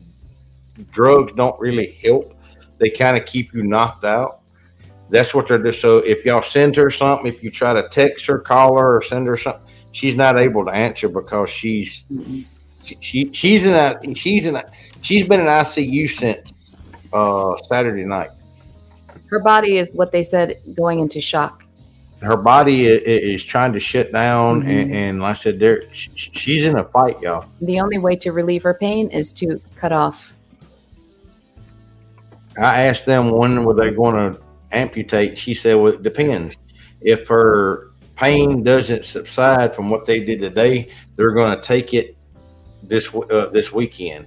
If not, they're trying to wait till Monday to help let some of that blood flow go down, so they don't have to take as much of her leg." Like I said, and this is the other thing, because of some of this nice health care we have, you have to pay for some of these you have to pay your premium before you do. They do some of these surgeries, like the premium for the surgery they're fixing to do is $500. Well, they're going to go ahead and do the surgery. She's going to kill me when she gets better. But they're going to do the surgery, but I have to pay the premium. And if I don't have that paid, she goes in a swing bed, which is a bed in the hallway. And that's what I'm trying to. I don't want her in a bed in the hallway, y'all. I'm talking about she's losing her freaking leg. She's 40 years old. This is the information that Rob Skiba had, and you were going to have him on, John. And this is the stuff that people need to know. Not the drama and the crap about all this, bad stuff that happened at the conference, which nothing bad happened, but people are trying to make it like that. That's not what we were there for. We're there for real information and for friends and for family and for prayers and for support. No, and then, like I said, that woman's never done nothing to nobody on any channel or nothing. And then to go put up them shit that she's getting what she deserves, she needs to die. That you don't say that to anyone. Especially with her children who are listening and moderators. Those are her boys. Yeah. Especially not people. That just takes an evil POS to do stuff like that. That's all there is to it. I'm telling you, John's a very, there's only one other person that can tell you. I called him today and let him know because some of these are coming from his new little buddies.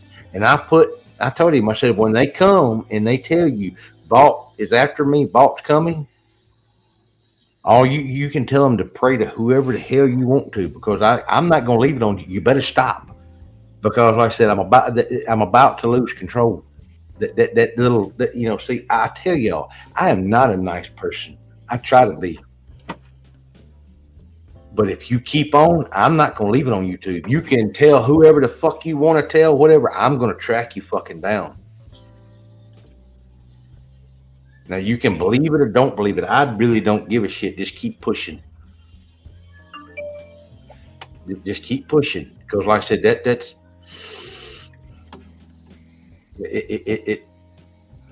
you don't play with crap like that.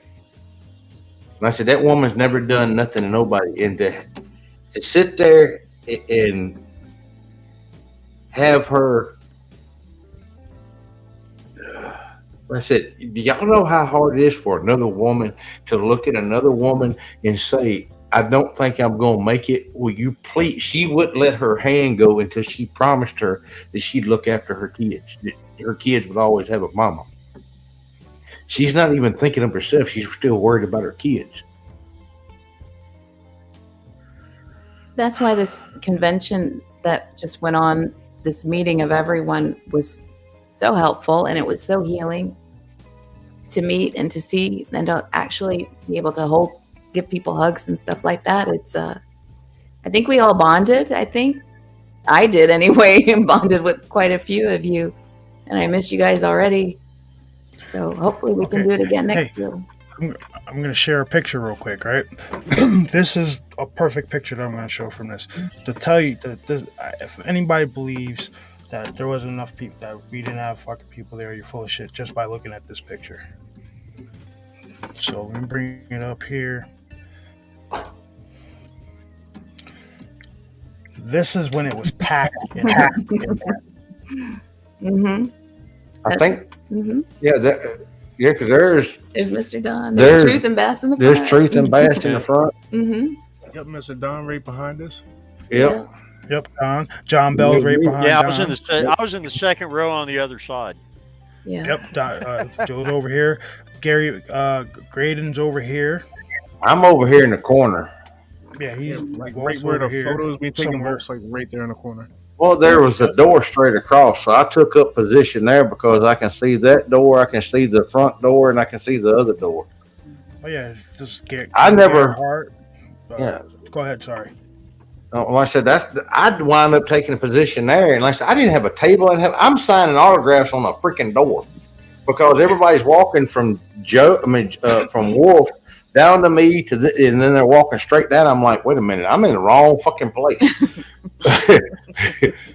Couldn't do security with people putting Yeah, pins in. like the presenters were all down this row. You had Ken Gerhard, Nick Redfern, Lyle Blackburn, David Weatherly, Barton Nunley. Barton Nunley, Ron. And that is Murphy. standing room only in the back. That's Yes. right. Absolutely standing room only in the back. And people were still coming in at that point. Yep. I had to get it got to be so many people in there, I had to get the hell out. Because I don't do well around crowds, and it got to be it got packed. So I went outside and stood by the doors. And you know what? Wolf, Josh Turner being the great fucking guy that he is, made sure every single person in this audience was taken care of. He was walking around all day Yep. making sure everybody was all right, and he made sure that nobody went home empty-handed. Nope. That's what I'm saying. And then people to start this, especially people that wasn't even there. But like I said, I'm so sick of these damn hot pockets. I call them pedo pockets because they're all a bunch of damn little fucked up pedophiles. This is the thing. You had your perfect opportunity. I don't want to hear no more. I'm going to do this. You're not going to do a damn thing. I don't want to hear that crap no more. Because if you want to do something, there was plenty of opportunity. I can't help you. You got balls the size of fucking Tic Tacs. And apparently the only ones that might have seemed a little aggressive were the dude that David Wilco was saying was hanging out over here that asked the Volta question during panel. Yeah, but and he didn't even say, like, he didn't even voice that he was upset about it. He was just sitting there stewing. So let him stew. But everybody else here smiled on her face the entire time. Yeah. Happy. They were so happy. There was some people that couldn't even contain themselves. They had their little hands balled up in front of them, and they're like, "Oh my god!" One lady said, "It's kind of like meeting the Beatles." A presentation from Jody Cook where he played the game warden who's seen the people get attacked was great. Yep. Mm-hmm. All the presentations were great. Oh man, they had a Dogman print there. That shit was huge. Yeah, it was. I can palm a basketball, dude, and my hand fit in this print, and there was still space. Like, I could only imagine what that I thing think I got a like. picture of it. Matter of fact, that lady right there. She made a good. What's her name? So Miss Carla Washington wrote, when Lakaya was having her live streams, she was concerned about everyone else, even when she was in pain. She is a true lady. And that's true, y'all. See, she's been dealing with this pain, and like I said, she's been to other doctors and stuff. Why they didn't catch it, I have no idea. They was telling her it was a degenerative disc disease and everything else. And her surgeon told me she doesn't understand the last week that she was, before she got to the hospital, how she was even getting up, walking to go to the restroom because her foot was her foot was not usable. It was not usable. It's like walking on the worst hot shattered glass that you could think of. That's the pain. Damn. Well, yeah. She was concerned. Lakaya still is concerned about everyone else. She still is. The first thing she asked me was, how did the conference go? She wasn't. She wanted to know, did everybody have a good time? Was everybody happy? And then when I gave her that plaque, that all of y'all that could sign it could get room on it. Yeah, there's me right there by Wolf. And I'm sorry, I'm terrible with names. That's That's- Fred Turner, Wolf's left. That's Kenny Irish, Tony Merkel, Bettina Moss, Josh from What Lurks Me. I don't want to butcher his last name. Yeah, he was cool as hell. Josh from What Lurks Yeah, Me. he's wanting to do a show with me and me come over on his channel. Nice. Hellbent Holler was there too. Oh They yeah, wanted us Hellbent to Holler come That's over. cool. They were Mhm. cool. Yeah, They were trying to get me Real and nice Kat. folks. They were trying to get me and Kat to go. They went out Saturday night. They went out to do an investigation in the LBL, and they were like, "Come on, Bob, y'all, you and Kat." I was like, "No, I done promised a bunch of people that I would be up there up on the pavilion because we were going to do live stream." I didn't go live, and I told Bass, Truth, Mr. Don, they need to go live because they need more subscribers to come over because Bass doesn't like very many where he can monetize his channel and a bunch of other stuff. See, I missed out on getting one of the damn plaques. Mushu was supposed to go back, and I want one of those. Yeah, Mushu was walking around. He had everybody sign his light Yep. like that. Yeah. Well, he did it twice because the first one they Gave away. they gave away, and then he came back around and had everybody sign it. I think for his own personal one. Mm-hmm. That's awesome. But then Josh even had some even cool after stuff. that, Mushu came up to me and my brother and was like, "Yo, you guys want some more brisket? Yo, I'll run in there and get it for you right now." I was like, "Nah, yo, we're good, we're good." That And was Wolf came real over. Texas brisket too. Yeah, we were Wolf talking came about over. He's like, "Yo, you guys Thank got you. your shirt? You got everything you needed?" I was like, "Yo, we're good, Wolf." Like, and this is an hour after the conference had ended. Hmm You know what I mean? They made sure everyone was well fed and the drinks were there, and it was great. Well, I told everyone when I found out about Lakia that night, that Saturday night under the pavilion, and everybody did a prayer for her that night there. So like I said, Thank thank y'all. Yeah. You guys are all family. You're all Like- family. Dude, we were holding court under the pavilion, man. Mhm. Yeah, Yeah. So, like I said, for these hot pocket, like I said, I don't want to hear your crap no more. You had any opportunity you wanted was there for against any of us. It wouldn't have went very damn far because it'd been so many people on you. It'd been like white on rice, but it'd been funny as hell. Oh, and there's some big dudes walking around. Oh Well, yeah. like I said, Like I thought That I was was- a big dude. I was standing next to Wolf. I was like, holy shit. Wolf is such he is a big man and he's intimidating looking, but what a nice hearted, soft hearted, He's a big teddy bear. He's a beautiful man inside. He really is. Like When, a teddy bear with teeth. Yep. Yeah. When I Yep. all right, I stopped Ken Gethard. Wolf was up on staff. I think he was doing giveaways. And I told Ken, I said, "Look, don't let him leave." He's like, "Why?" I said, "I got something I'm gonna present to him because I got every one of the vendors down through there to sign a plaque for him for putting this together because I didn't think it was he pulled off something I didn't think was possible, and I presented it to him. And like I said, I kind of got a little choked up there because, like I said, I was so happy just to be part of it. And I was walking away, and he was like, "Yeah, that's Revolt, good friend of mine." And I just waved and walked off. And he's like, telling me, "Yeah, the first time I met him, he's like, shut up." And I was like, "Okay." He can't. He's like, "Bob scared me," but but like I said, what teased me off is these jackasses are trying to take something away from this man. Like I said, all the aggravation, all the heartache that he went through, and all the money he didn't make any money off his damn thing. Because think about the tickets that were sold and add it up, and then go add up. Like I said, I know it was either $3,900 or $3,800 he spent just on rooms, and then he paid for. I didn't know. Like I said, then he was paying for people's gas. That ain't counting all the shirts, all the other trinkets and everything he gave away. But I want y'all to take a look at all of those people at the conference. Merchandise. Go ahead. Sorry, Joe.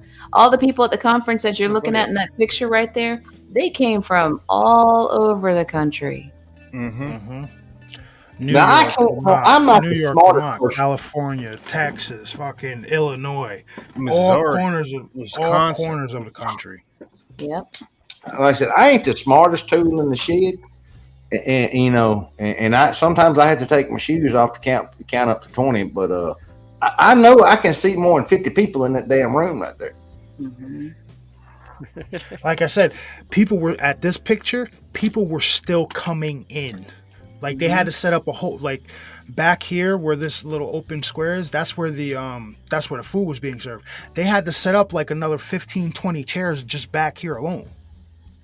Yep. And they were setting up more chairs. Hmm. We were See, digging out if you chairs. take We a went, look right there at Ken's table there. He's got all this merch. He's just getting this stuff set out. This is like right at the beginning of everything. By the time the conference was over, And people they still sold out. coming in. People, they were complete. All this stuff on all these tables, completely sold out. Yeah, I want to say something about this overpriced merchandise and stuff. Horse crap. You can, Joe. You can curse Most on of this the channel.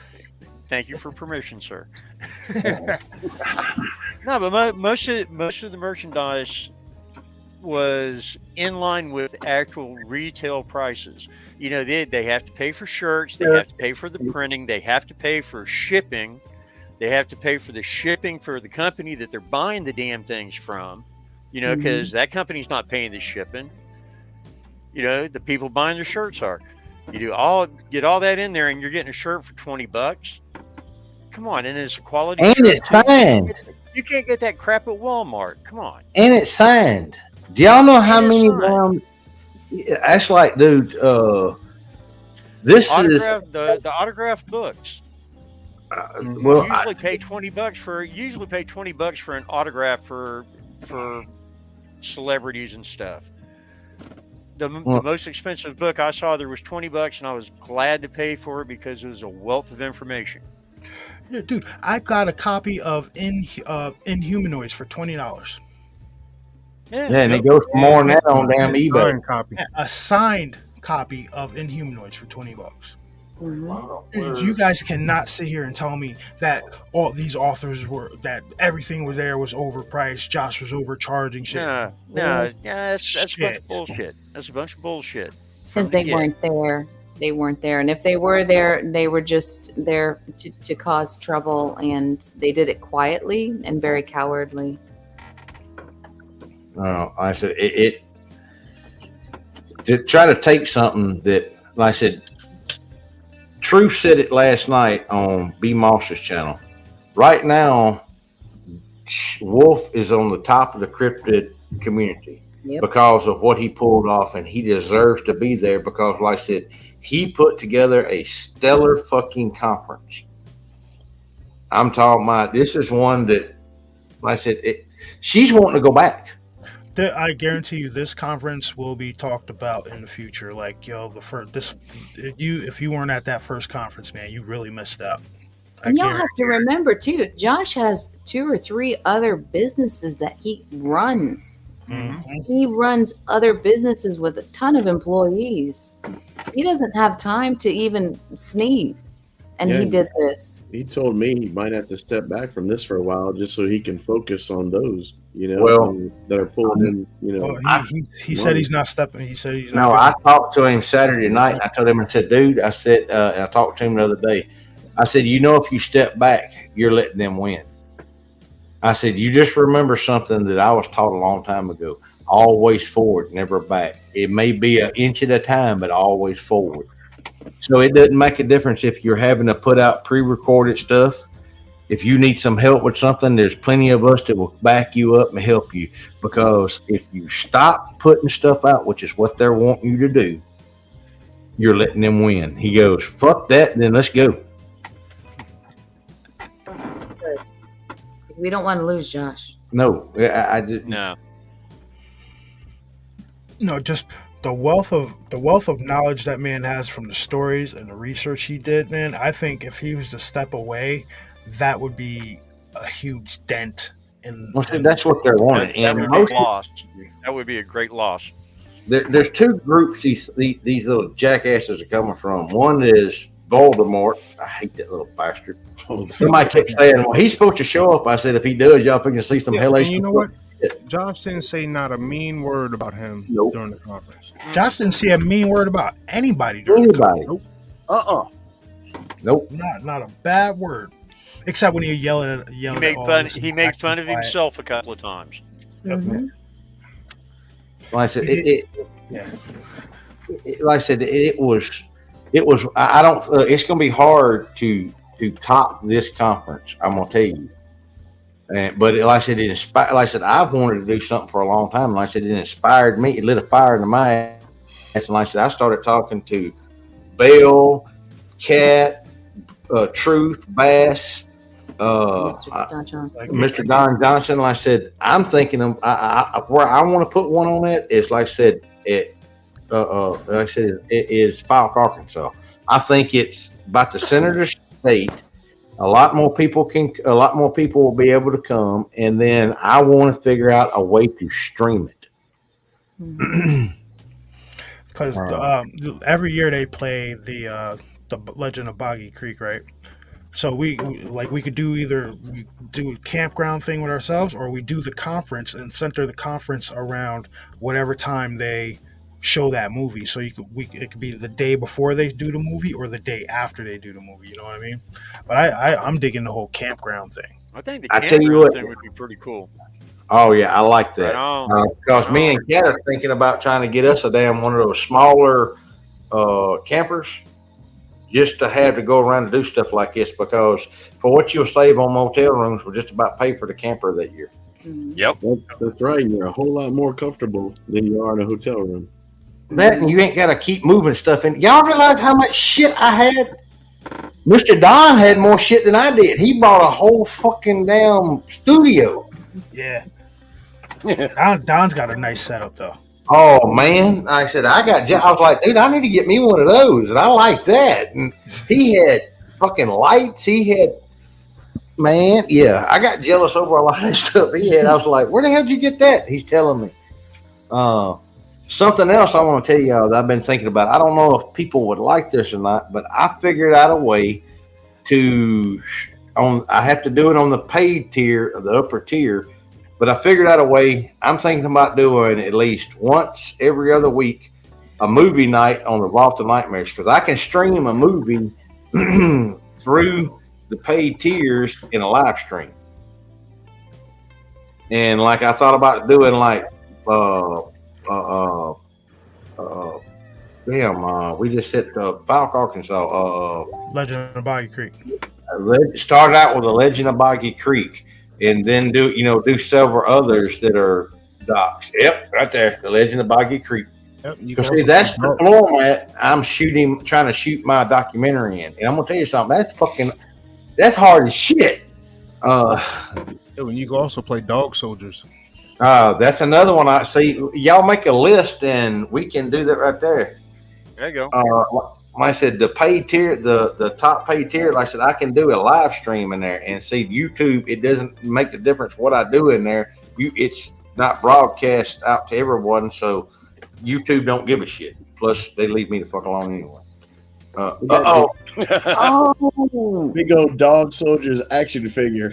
Where'd you get that from? Oh man! In that big old room again. I looked it up online and found it. It's awesome. Get the fuck See out there? of here. What? Hold on. Where are you at? No, I need to get one of those. Solo layout. Dog Soldiers action figure. That Joker is awesome. No. Look at that. Covered in blood. Look at the body parts. That's disgusting. Yeah, Oh, that's so I said, I don't know who made that damn little suit for that. Gross. What are you looking at, Kat? Oh, Oh, that's so awesome. Pumpkinhead, right? Oh shit. Yeah. In my office here, I've got a bunch of like different books and comic books and stuff like that. Things that inspire me when I do my writing and working projects. Ask her. I went by the place in Mississippi on the way back up here, and I've got the liver full of shit. I got action figures. I got all kind of stuff, and Hot Wheels. I've collected Hot Wheels all my life, and stuff that Hold on. I got to go get it. No, he's gonna go. He's not gonna get guns this time. No, I'm not getting guns. I'm gonna. Hey, I can't remember. Did Bass or Truth? Did y'all do me the Bigfoot? I think it was Truth. The candle, the hand stand thing. No, I got it right here. Oh, you talking about the 3D printed thing? That was me. Yeah. See, I got the stand right here, and it's been signed. That's my coffee cup holder. What? No, you're supposed to put your real coffee cup up there. Yeah. See, that's my real coffee cup. Whoa. Can you see? Freshly dug in a graveyard. Yeah. Be right back. Hold on. Oh, he's gonna go get his toys. Thanks, John. Thanks. Oh my gosh. Makes me want to break it all. So, John, you trained in Hollywood for the film writing stuff? I trained, I signed on with a company called Act One at act1program.com, and they are absolutely an amazing company. They started off doing a screenwriting program to train people to become the professional screenwriters in Hollywood. When I signed on with the company, they'd grown so much, they started their first producer training program. And I got I'm actually famous for getting in the very first producer training program. I still have people that come up to me and are like, you're John Bell. And I'm like, oh my gosh, really? And so, yeah, it was a phenomenal program. I mean, phenomenal program. We had all kinds of directors and producers that came and taught us. And then after that, you go and do internships across Hollywood. And I ended up going back and took the writing program later. In fact, this is my workbook from the writing program for screenwriting and film for both. Nice. Sorry, John. He's going to interrupt you to show all of his shit. Yeah. I highly recommend, if anyone is ever interested in learning how to write scripts or that kind of stuff, you need to go get in a professional program. They'll tell you need to go to Hollywood. And I highly recommend my program for now. They have a directing track too. So for directing, producing, or screenwriting, I highly recommend them above anyone I've ever come across. And that's Bass, did you or Truth do this? I made that one. Who did this? I did. Bass did that. All right, Bass did this one. All right, I got a bunch more in there, but they're in a box. See, that's like I click weird oddities. Like this is my box. This was the one I had that like it's got spider webs. It was in a box. It's been boxed up. The boys got me this a long time ago for my vault keeper. Shit. Back in a minute, y'all. Yep. All right. And then I got something else y'all probably like. It's a rarity. See, I like collecting rarities. This is the Venom, but it's the multiverse Venom. Wow. That's awesome. It is. Hold on. Now I'm fixing to show off her. Cool. Hold on. Wish I had one. Shit, where'd you get that? Hold on. Hey, don't mess with that. Anybody recognize this? Yeah, that's from 300. Yep. The jackass you used to be married to fucked up the top part, but It had the hair on it that just like Leonidas, and it came down to this long black horse tail in the back. well, I don't know if any of y'all noticed the conference, but hold on. Oh, On you her can't see wrist. it. It's 300. She's got the 300 I on don't know her how you wrist. do that. There it is. That's a 300 comic book right there. The movie. Yeah. The comic. Show the layout. What state are you in, John? How far away are you? Hey, and I even got oh shit, Hellboy. Oh. Check this out. If you can see it, I got the first episode of The Walking Dead. Very first episode, very first print. Where's Cobra? Where's Cobra? Oh, he's watching in there. And then He's Storm, Hellboy. John, I knew you were just a big kid. I knew it. Me and him just alike. What you Look at talking about? that. Anybody would tell you that. Dang. Hey, I got something here. Are you at a restaurant? Oh, I just heard No, Cobra. that's his house. Teenage Mutant Ninja Turtles. That's actually That's the original. That's the red one. It's the original, but it's the second print of the original, so it's worth about $2,000-$3,000. The original is like $30,000, $20,000. Yeah, that's the one that was done out of their fucking apartment. Yep, that's right. That's a second print of the first episode. I know what to send you for Christmas now. Just toys. See, I got something. This is what something Bass sent me for my birthday this last year. Y'all trying to outdo each other with the damn toys here? I swear. Just like at the conference. David, I swear. Yeah. Hey. Yep. Oh, that's cool. Yeah. That, like I said, this is Deadpool takes on the whole market. Like I said, this is one of my pride possessions. Like I said, my brother Bass, and I found something I forgot I had. I got Chase here.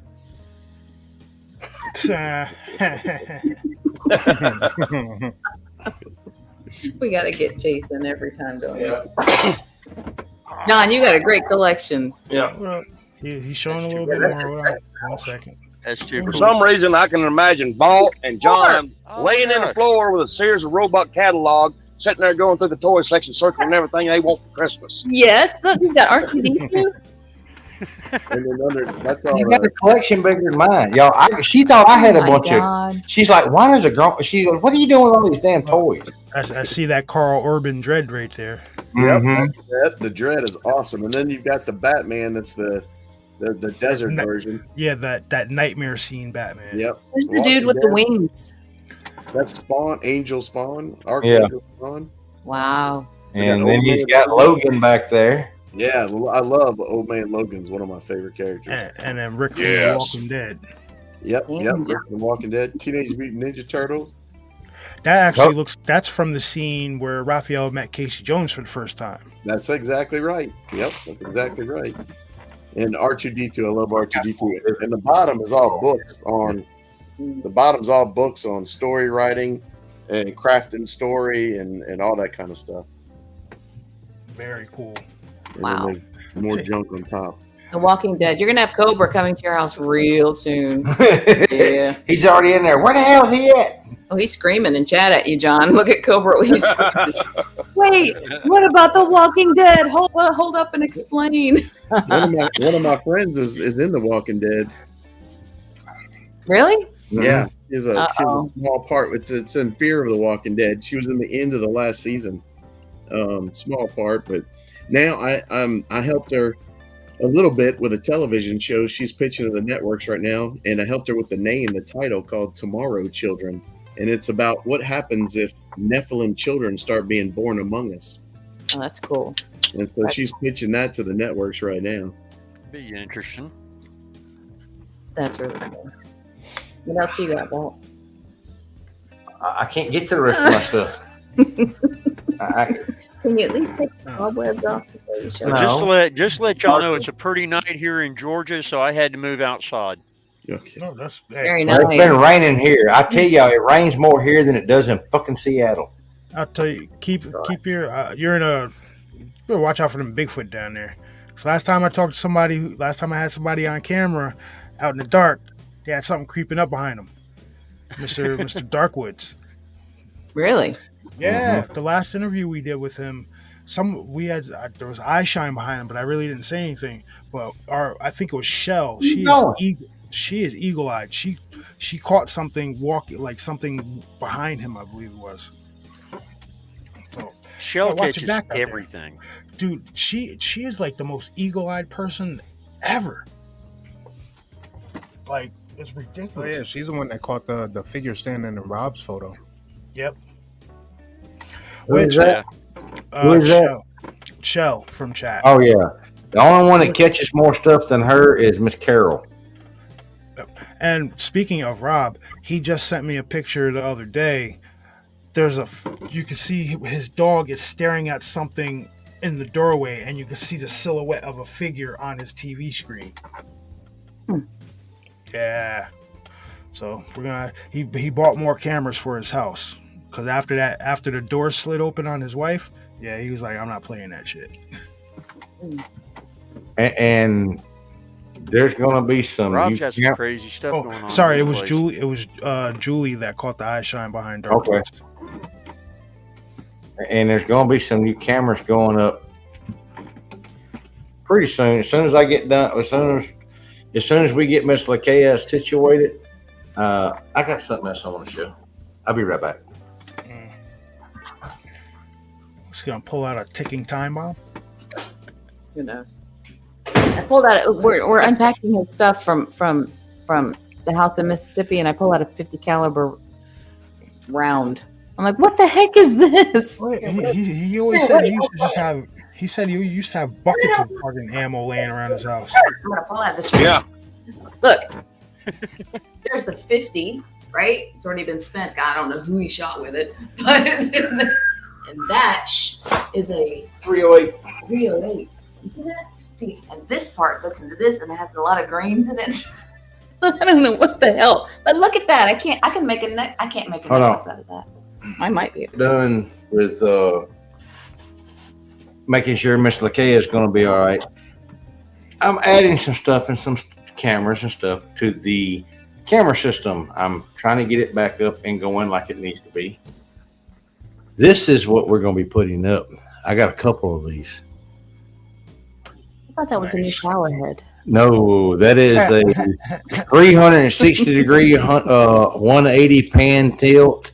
It has multiple cameras for night vision, day. These are what's going up because I get tired of everybody like, we can't see. Turn the fucking camera then. Hey, John Cobra said in chat, all right, he's going to head out. But by the way, John, you better watch your stuff that all that Walking Dead stuff might disappear. Yeah. I actually have all the comics up to like, I think like over 300, like all the way through. And one time a guy offered me 10,000 for all that. But I never knew 300 had comics. Well, I know that one Walking Dead one, Cobra knows. I think that one Walking Dead one is like $3,500, a 9 point something of what he's told me. 9.8. Mine's a 9.6. Yeah. So it's a little bit. Is it 6? Yeah, it's 9.6. But it is a first print of the first episode, so it's around 2,000 plus, easy. So even the Ninja Turtles as a second print is worth about the same value. Yeah, because like I said, that was done during they were in the time of they were still in their damn apartment doing those. The first print's around $20,000 to $30,000. Mm-hmm. The first print. See, my little dog, you can ask her. I call her Turtle. That's her nickname because she likes the old Ninja Turtles. That's like she likes the old Scooby Doos. And I got a bunch of Scooby Doo crap. I got the little mystery machines, and actually, there's two. Me and Cobra were fighting over whose was whose earlier. Well, you got one from Bats and Truth, the Scooby Doo mug, wasn't it? They painted or the head thing, the Scooby Doo head they painted. Mm-hmm. Yeah. I got like 4 of those. Mm-hmm. I got a ceramic one, and then they did me one, a Deadpool one, and a Scooby Doo one. Move this forward. Yeah. So John, we're gonna have more than you soon. Ha ha ha ha ha. Shit, I done probably. There's no telling. And eventually, we'll have a bigger house. Maybe, I don't know. You have to build it. Okay. Yeah, because we talked to what's her name, Miss Crystal. Crystal. We're looking at some property up right outside of Chattanooga, Tennessee. Miss Crystal, that is a listener of ours, has. So. Miss Crystal with the little dog? Yep. Caesar. She was the only one that got a picture of me. Look, that little dog. I tried to keep from that. That was Caesar. That's the little dog's name, Caesar. He even hung out with us until he passed out on her legs. That's the only dog that didn't bite me.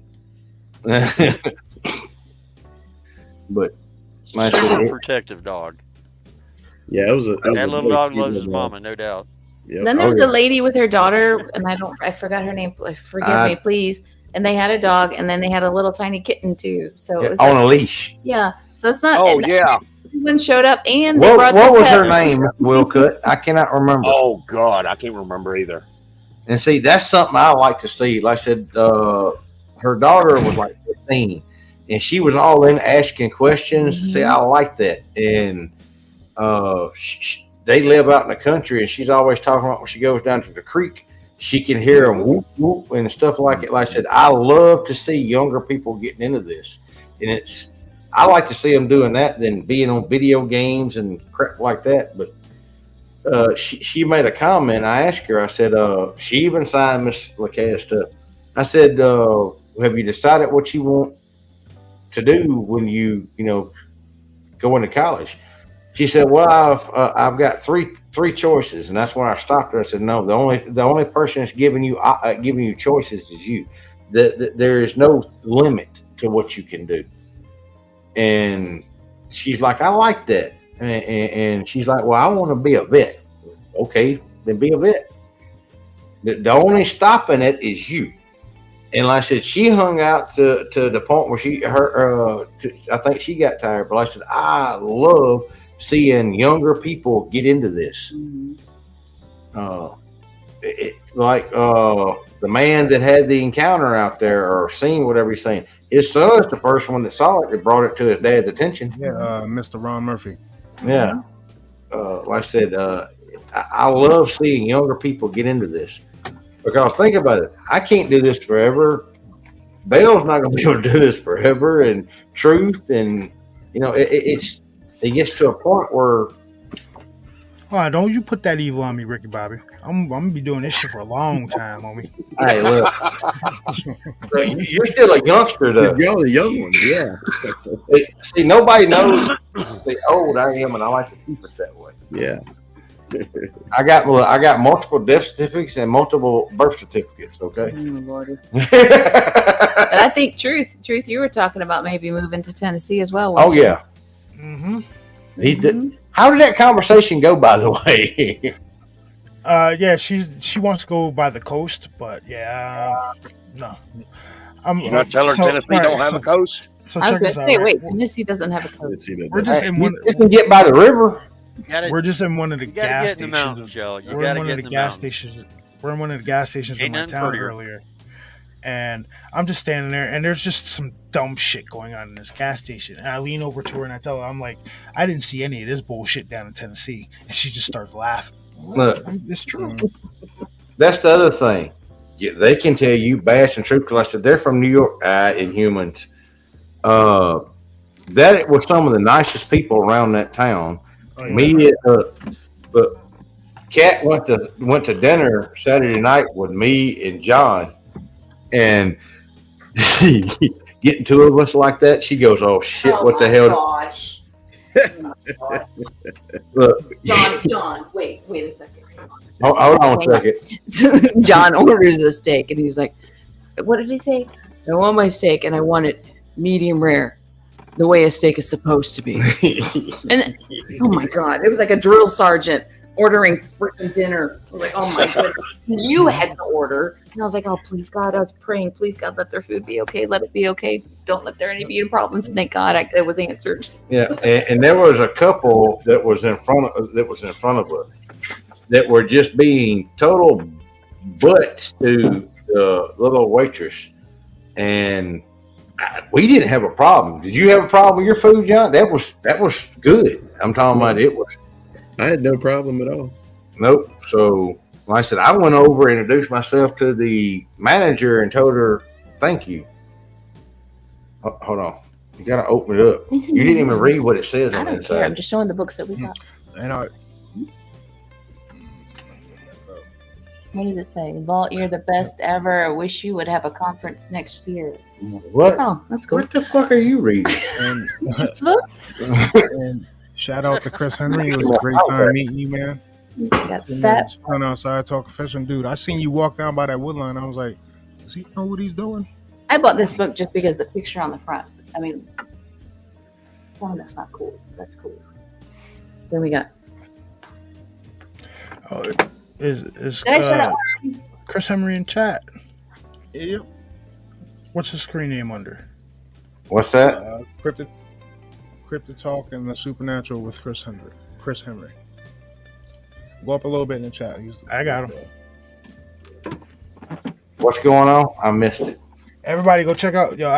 Matter of fact, I did get a chance to talk to Chris. We were sitting there conversating for a while, and he had some pretty interesting family encounters and friend encounters from down south. So go check out his channel, dude. Hey, if he wants to come on, send him a link. Like I said, No, that's not the right. that was, like I said, to me. Actually, I loved the conference. Everything went on. It was great. I had more fun though under that pavilion, the 2 nights, than anything. Interacting with everybody and getting to know everybody. So I'm gonna tell everybody how that went down. How the first one Like went sitting down. around with family. Yeah. So Yeah. we were all just sitting there bullshitting, and I was like, you know what? I got my stuff in the car. So what I did. I grabbed my laptop, I got my mic, and I took the microphone. I put it on the setting where you can pick up everybody. Put it in the middle of the table, and just hit go live. That was it. And I think that was probably one of the better shows I've had, like legit. And then the fact that like That was cool. there was That was really cool. like the fan, I'm not gonna say the participation of the nation members that were just the people from chat that were there, and they sitting around listening to us, and they were throwing their input in and everything like that. That shit was awesome. Well, that's like Mr. Don. He's over there. He couldn't go live because he had to wait, but he had Bart Nunley. He had Josh come in. D.A. Roberts. Sit down, and I said that. These people are not like, I've been to conferences where most of the people that are speakers, they're either sequestered away from everybody, and then they want to charge you for what the. Yep, got one of those. Those shits. I got so much PRT shit around the house now. I think I'm at Josh's house. But like I said, they want to charge for autographs and stuff. People were just, like I said, were just autographing. Like, I don't know how many damn Nightmare. Look, there was a sea of Nightmare Nation T-shirts out there. Yep. Yeah, didn't Wolf say something to you about that? Yeah, Wolf told me, he's like, man, because he called me to his room, and he's like, I guess him and his wife were sitting there looking. He's like, man, you got less than 5,000 subscribers. What the hell was going on? He said, he said, I looked at it one time. He said, I had to look again. He's like, there was probably as many Nightmare Nation T-shirts out there as it was anything else. I said, I don't know. I never have paid attention to subscribers. Nightmare Nation was representing. Oh yeah, both telling the truth on that. I kept looking around. I was like, "Wow, there's another one. There's another one. There's another one." I was like, "I have one of these T-shirts." I was saying with the wolf on it from Nightmare Nation. Did you see that? Signed by Cat. Yeah. Look, see, Joe's got it. That is awesome. Yeah. That is one of the most beautiful things I've ever seen. But like I said, right. Signed by Cat. This isn't the one y'all signed. Okay. But yeah, I need to get one. Mm-hmm. Well, I'm going to just wait because I'm swapping over T-shirt companies because Teespringers is steadily screwing up, and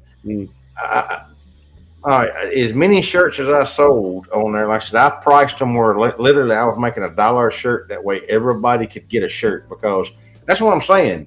That from Teespringer, I'm not even handling the damn end of sending stuff out, where Josh them has to mail their stuff out. Teespringer was, I think, what did that shirt cost you, Mr. Joe, off Teespringer? 30. I think it was 38 with shipping. All right. And see, I made $1 off of it. So now y'all think, I think Josh gets, I think he told me he has like $22 in those shirts, and he was selling for like $25. So there ain't no money in the shirt thing. I priced it so everybody could get a shirt and do it. Like I said, I still hadn't even got paid from Teespring, and I put in a thing to get paid from them the 12th of last month. Little bastard. Everybody, if you're looking at chat, Crystal, She was one of the ones. She'll tell you. Yes. She was there sitting down with us having this conversation during the live streams. Like there was quite a few people up there. Adam was up there That's with Caesar. us. That's Caesar. That's the little picture of her You dog. know, that's bad. I can recognize the animals. And you know their name. Yeah, I know their name. But I can't remember Miss people's Michelle, names. she's a real nice lady. Mm-hmm. Curious Cat. She Typhon, was nice. great dude. See, Real y'all funny. think I'm joking. I can't remember names. I have my own literally tattooed on me.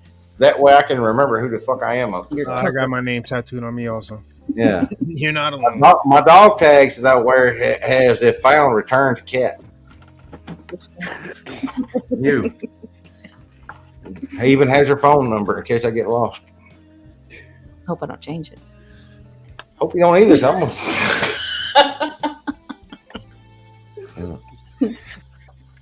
Yeah, that me and Truth, we ended up hanging out with Mushu for a little bit. And I said something to him. He was like, "Yeah, I definitely caught that New York accent."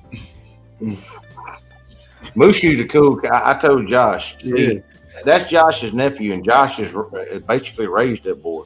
Mm. And I told Josh, I said, dude, I said, you ought to be proud of your nephew because you did a good job. That he's well spoken. Mhm. He's got nice manners, and like I said, can't say. And I done told him to come over here. Mushu and Anthony both. Mhm. Yeah, Mushu and Anthony both. Real Yeah. nice young fellas. He said he's related to a Real UFC polite. fighter. Oh, Yeah. Mr. D.A. Roberts, what is going on, Mr. buddy? Roberts, come on in here. Yeah, I'm dropping Hey, a Mr. link in DA. chat. Just click on it. Oh shit, that's the wrong thing. Just posted. Hold on, I'll repost it. Hey, don't Come on, start hit the right button. Now, I'm always doing the wrong. I'm always dropping the wrong thing in there. That's what I just. I got you. Boom, boom, boom. Look, everybody kept telling me I had a weird accent. I don't understand that crap. I know. I was talking to Joe. Joe thought we were a couple of Italian guys from New York also. Get that. Hey, you know, I admit every time it comes out every once in a while, but Who's the UFC fighter that Mushu was saying he's related to? Oh shit! If you wouldn't ask me, I could have told you. oh no problem, Da. Thank you for stopping by, showing your support, man. Appreciate it. DA, I'm pretty Thank you, sure my Mr. DA. brother is halfway done with that book. I might have like 20 pages left in that. Da, it was a pleasure meeting you, man. And like I said, we got to get together. That's like I talked to. Oh crap! Nick Red. No, the one who's in Josh charge of from What Lurks Nick Beneath. Valente, sorry. Yeah, I talked to Nick Valente last night on the phone, and he's wanting to come over and do a show on the vault tonight. He was going to try to come on here tonight, but he's in between some places, and I said, "Yep, right there." That's Nick Valente's patch from the there you go. PD. Dude, he's as crazy as I am. Do y'all know he was fixing to set off a damn flashbang up in that building? So I told him, I was like, dude, you're going to blow all the fucking windows out. Yeah. But I tell you what, he was a nice guy, man. He just ran around and smiled the whole time he was there. Like I said, and everybody was. Makes you wonder what Everybody he's was into. approachable. Everybody was just, I'm telling y'all, that was, to me, especially under the pavilion, y'all, I can't say this again. That was, that was like a family reunion. That's the only way I can say it. Mhm. Y'all would have to be there to understand. Everybody was, it didn't make a difference who you were, if you were YouTube, if you were whatever, everybody was having fun. Everybody was approachable. Yeah, I'm not gonna lie. When Josh walked over to me and Truth and asked us to be on panel, I got a little nervous. My hands started sweating and shit. I'm like, "Ugh, okay." I was so happy that he invited y'all on. Like I said, I can't wait till we Gatherings can under get. the pavilion was great. Oh yeah, I can't wait till, like I said, we're already looking and talking about, like I said, the Nightmare Nation conference, and I want to call it that because, like I said, exactly like everybody was there. Nightmare Nation doesn't just cover one channel, two channel. It's everybody. Everybody that's here, everybody that's on this panel is Nightmare Nation. It's not just one person. It's not just one idea. It covers a gambit of things. And that's one of the things that I have always I wanted to do, because if I don't know something, Truth May or Bell or Mr. Joe or Mr. Wilcutt, like, y'all don't realize how knowledgeable Mr. Wilcutt is. He's been hiding out. Because I could say Y'all something. don't ask me. I'm dumb as a box of rocks. No, bull crap. Hey, look, this man right here talked to Wolf out there Saturday night. And I can even tell you, like I said, I can't remember names, but I can remember everything. What you said to him was hilarious. He said, I don't know if you want to take advice from an old fart like me or not. And that's exactly what you said. And told him exactly what all of us were thinking. And he took it. I want to tell you something. He took it to heart. So don't think he didn't. Because like I said, I talked to him that night, early that morning, whichever one you want to call. And I'm glad it just shows he's a smart young man. Well, look, see, that's the other thing that tells me a lot about it. You know, anybody that takes reference from their elders, I don't care if you're a year old or 5 minutes older. Sometimes, some people have lived things that other people hadn't. You can see different things. That's like Mr. Joe, y'all. I swear he's a walking damn grocery store with dried goods. Man was pulling shit out of his pocket. He's got beef jerky. He's the Willie Nelson of dehydration. I was waiting for him to pull out. I forgot about the beef jerky. That shit was good. I just did another 5 pounds yesterday.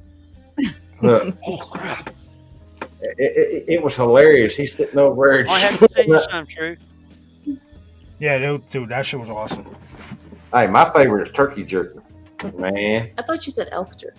Elk jerky is good too, but turkey jerky, I'm sorry. Elk's kind of hard to get a hold of in Georgia. Yeah. Unless you go poach it up in North Carolina. No, don't do that. Don't do that. I prefer not to. I don't want to you're going to add some stripes to the outside of them either. Yeah, you're going to add some stripes to your wardrobe. They get kind of teed about that. See, wouldn't it Just be go nice to a petting zoo at the next conference that if we can hopefully do it in Arkansas, right? And we can have Josh as a speaker. Let him come and enjoy. Yeah, that way not having to do any of the work. Let him actually see what everyone else got to see and how much everyone else got to enjoy it.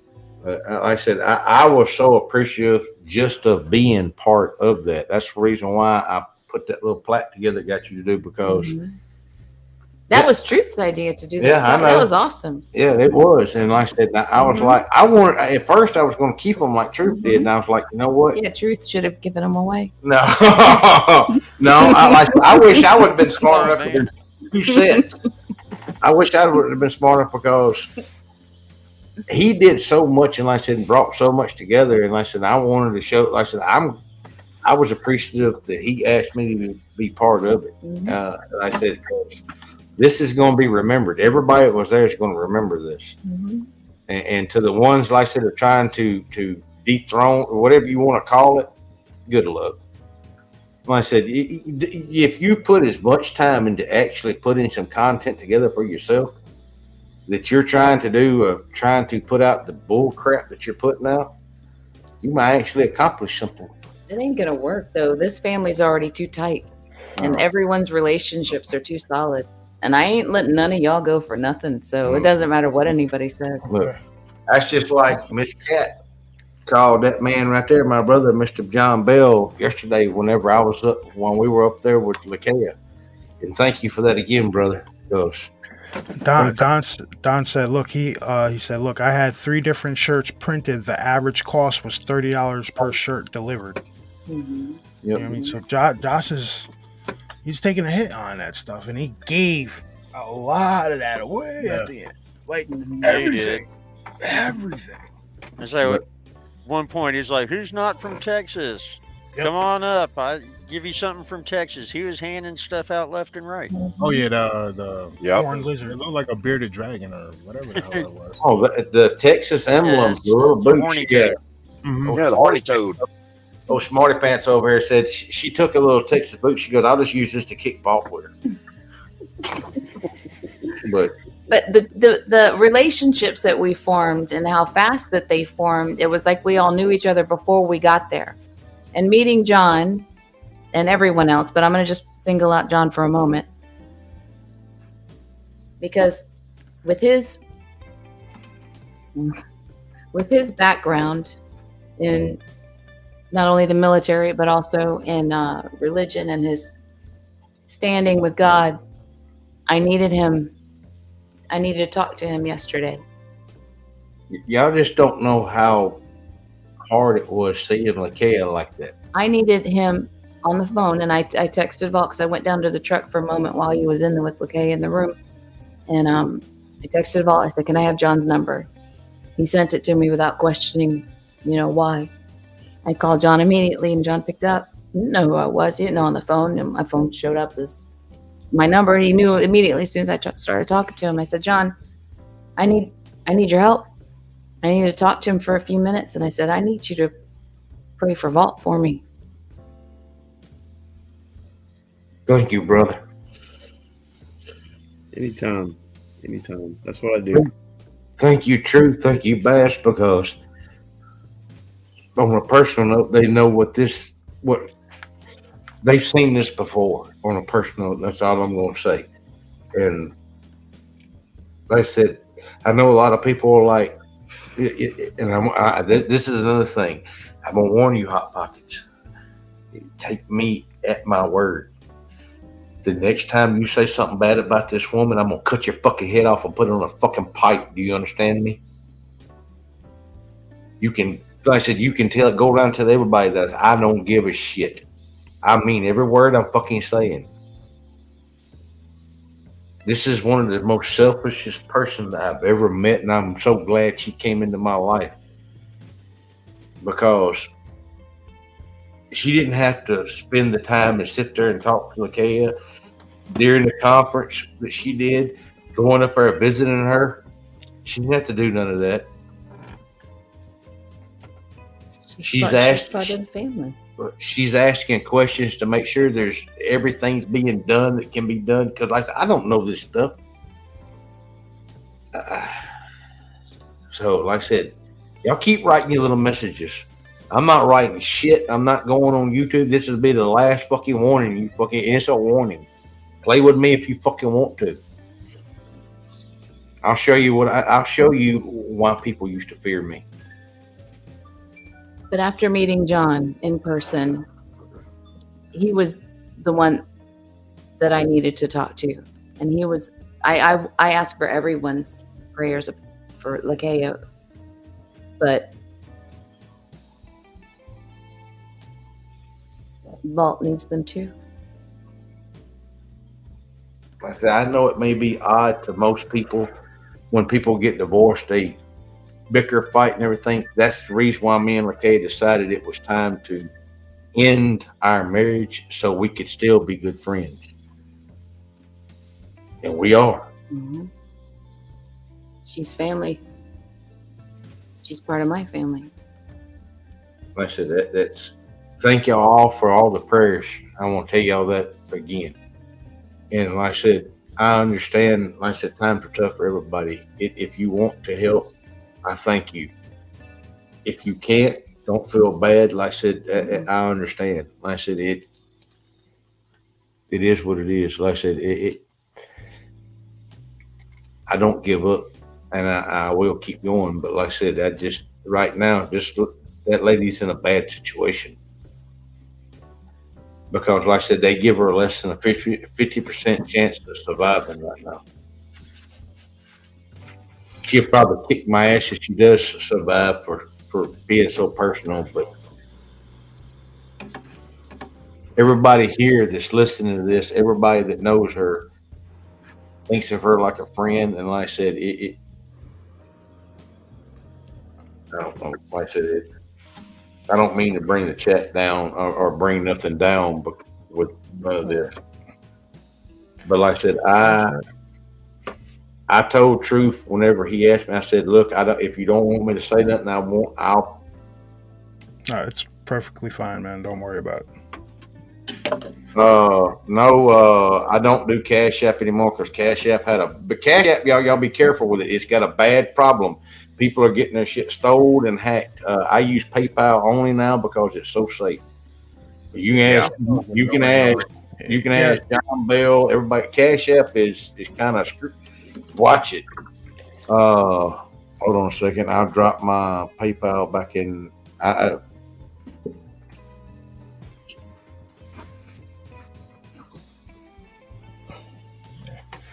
All right, so I'm gonna let Bass run with the stream the rest of the way. I gotta lay down and go to sleep in like three hours. So right, thank you guys. Thank you. I find out something about Lakay. I'll be texting you tomorrow. Night, brother. All right. Hey, Good night. Thank Thank you you. guys for joining us. It's a pleasure meeting every single one of you. And thank you guys in chat. Thank you for stopping by, man. So I'm going to let Bass, the co-host, finish the show off. Take it easy, guys. Truth. Night, man. Night, brother. Night. Night. But when I heard they were doing this and they asked me, I told them, I said, look, if you don't want me to say nothing, I won't. But I'm fixing to. And this is the other thing. I know a lot of these other channels that are out there, they don't want, because me and Wolf talked about this. They don't want, they don't like the drama. I don't like the drama either. But this is the thing. This is the reason why they keep getting away with this crap, running around it. Like I said, it's only two little groups. It's Voldemort's group, and I hate that little bastard. And then there's another group that I've had a dealing with. And there's been somebody that me and Bell has been closely associated with. And like I said, I called him, you can ask her, and told him, when they call you to tell you that Ass bought the back off, because don't. You can tell them personally from me that I told you, go get the affairs in order. Because I'm asking. I'm not going to ask again. Back the hell off. Leave shit alone. And I don't ask I don't ask very often, but I'm asking. I'm trying to keep this peaceful, and like I said, go find something else to do. You want to play? Go buy Monopoly. Just go the fuck away. Because the shit you're saying and on all these little threads and all these little forums, and I've been getting them. I said, you want to wish somebody dead? Better sweep around your own back door. You're playing with the wrong fucking person. All right. Now, So I didn't get a chance to ask. So, Dave, what was your experience from the conference? Well, it's like I said in some of the chats on Facebook. It was like a family reunion. It was really, really good. I had more fun there than I've had in months. Now, there was one little incident when Saturday morning coming in, and the security guard looks at me. He says, hold up, looks at his phone, looks at me, looks at his phone, looks at me, looks at his phone. I'm like, is this having to do with pissing in the woods last night? No, you look like somebody else. I'm like, oh God, I look like a damn hot pocket. Just great. A damn big one. well, to the person, I'll go ahead. If y'all don't care, I'll show it. If you don't care, Bass, I'll show the person we're talking about, because this person needs to be put out too.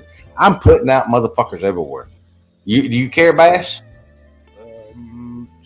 I guess so. Sure. Yeah. Go ahead.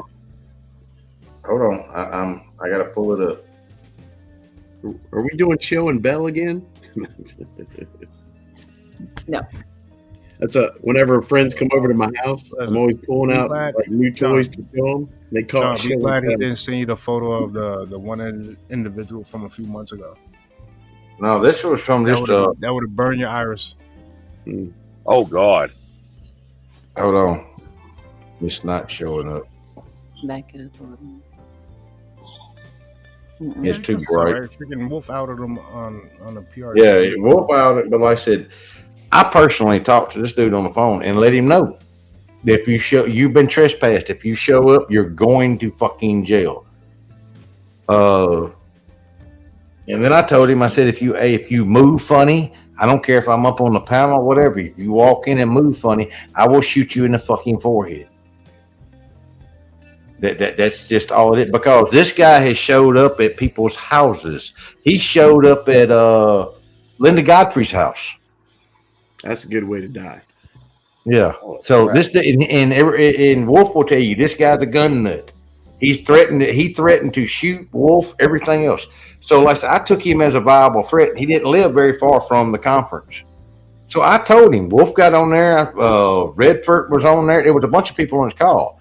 They were going back. I said, look, I'm tired of going back and forth. If you're trespassed, and in the state of Tennessee, if you're trespassed, it can be verbally or written down. If you're trespassed from a property, and say Josh rented the property, so he was the owner of the property, and then he gave me permission to the spider. He had gave me permission to as part of this the security. I trespassed him and told him, "You're trespassed. If you show up, you're going to jail." When we got there, I went by the sheriff's department, showed his picture, showed him my credentials. They told me if he shows up, put him in cuffs, bring him to the front office. We'll take care of the rest. Oh, let me do that. I love putting on the cuffs. Yeah, that's what. Y'all can say I walked around with a pair of cuffs on me the whole fucking time I was there, just for that purpose. I could blow people's mind how fast I can slap those cuffs. Oh, them son of bitches can go on so damn fast. And I have the hinge pair, so they feel really good. They hurt. Yeah. Yeah, they do. Yeah, they hurt bad. I did that on purpose. But like I said, he was told, you're trespassed. And like I said, I told him personally, and I said it on a couple of other shows before the conference. If you show up and you flinch the wrong way, I will shoot you in the fucking forehead. Because there's too many people there that I care about, and we were expecting small kids. I'm not going. No, hell no. Like I said, this guy's done showed up at other people. I take that as a viable threat, and he is unbalanced. From what listening to him talk, so no, that's just like the guy that was driving around at 5:15 in the fucking morning looking for where to buy tickets at. That was the stupidest shit ever. I don't know what he was trying. Like I said, I don't know. That made no sense. None. That's the reason why I told him we don't have any more tickets for sale. We're full. So if you're listening, you were that person. Do you have nobody to get mad at but me? Because I'm the one that bought. Right here, I did it. Because anybody's driving around and I could smell the alcohol on him. So. No, like I said, we didn't need no idiots there. Everybody there was, man, it was fun. It was some of the best fun I've had in a long. Well, I'll say it like I said today. I hadn't had that much fun since I left Afghanistan.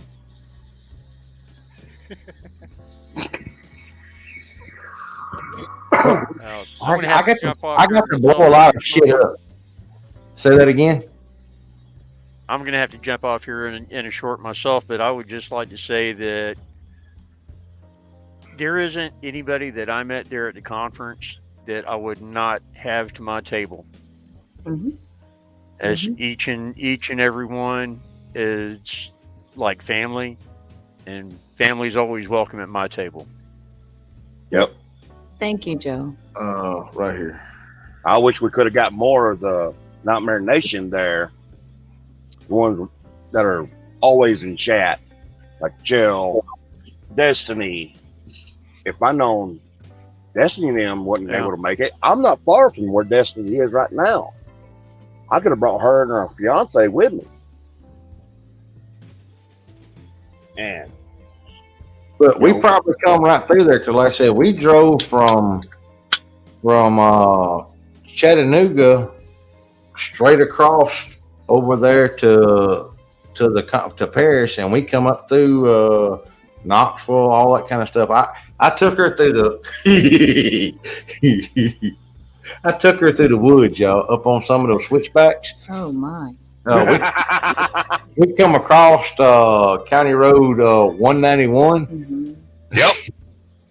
And look, it's swerving, and I'm used to that stuff. She's over there about hanging out the window. I was like, "What are you doing?" She goes, "I feel like we're going to flip." Slow We down. were going so fast around these little curves, so I had to balance the truck. I was like, oh my gosh. That's called defensive driving. That's John. Defensive driving. Defensive That's called driving. freaky.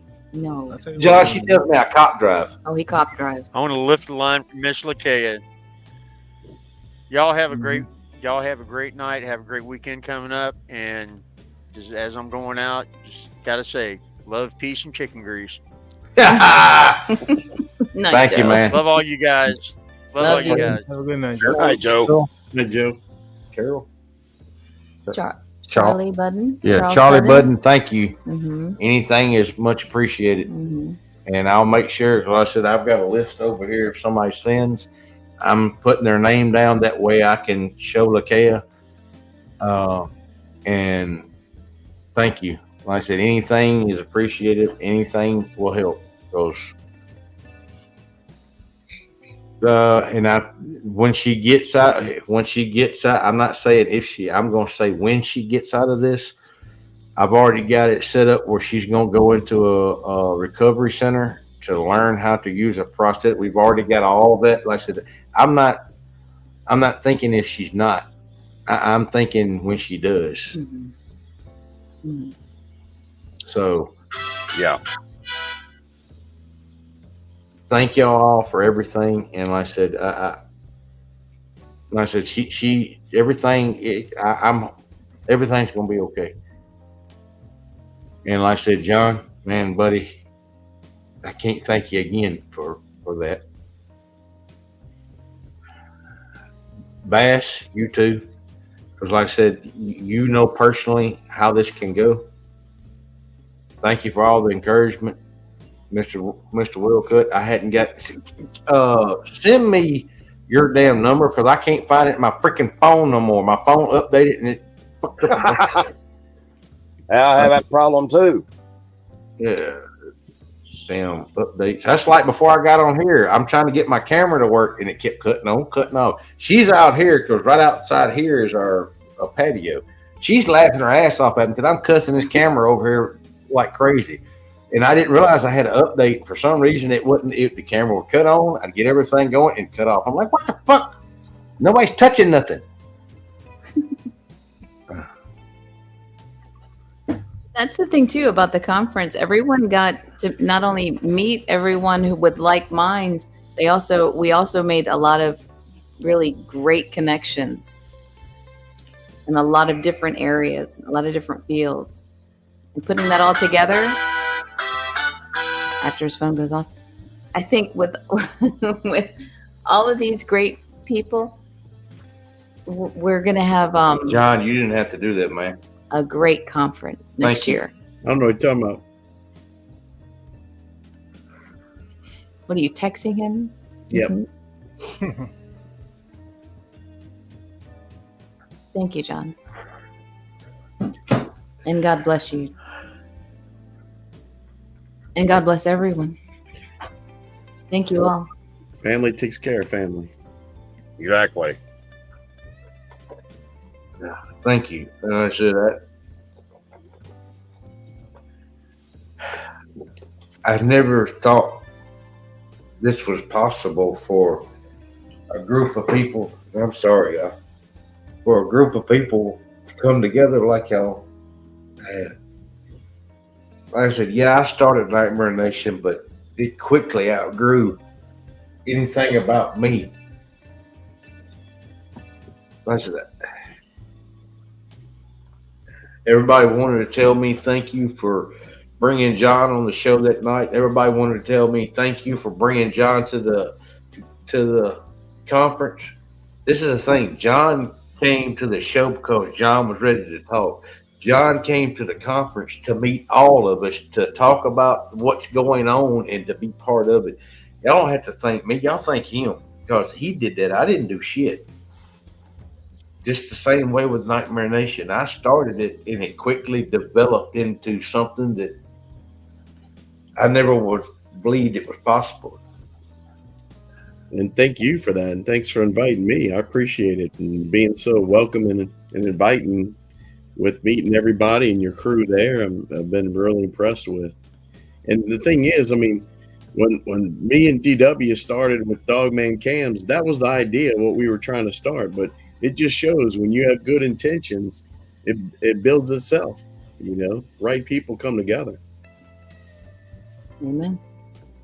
Yeah, and I'll be blocker again if I need to be, because that woman on Friday night, holy crap, she like squeezing you so hard, you like a stress ball being squeezed over there.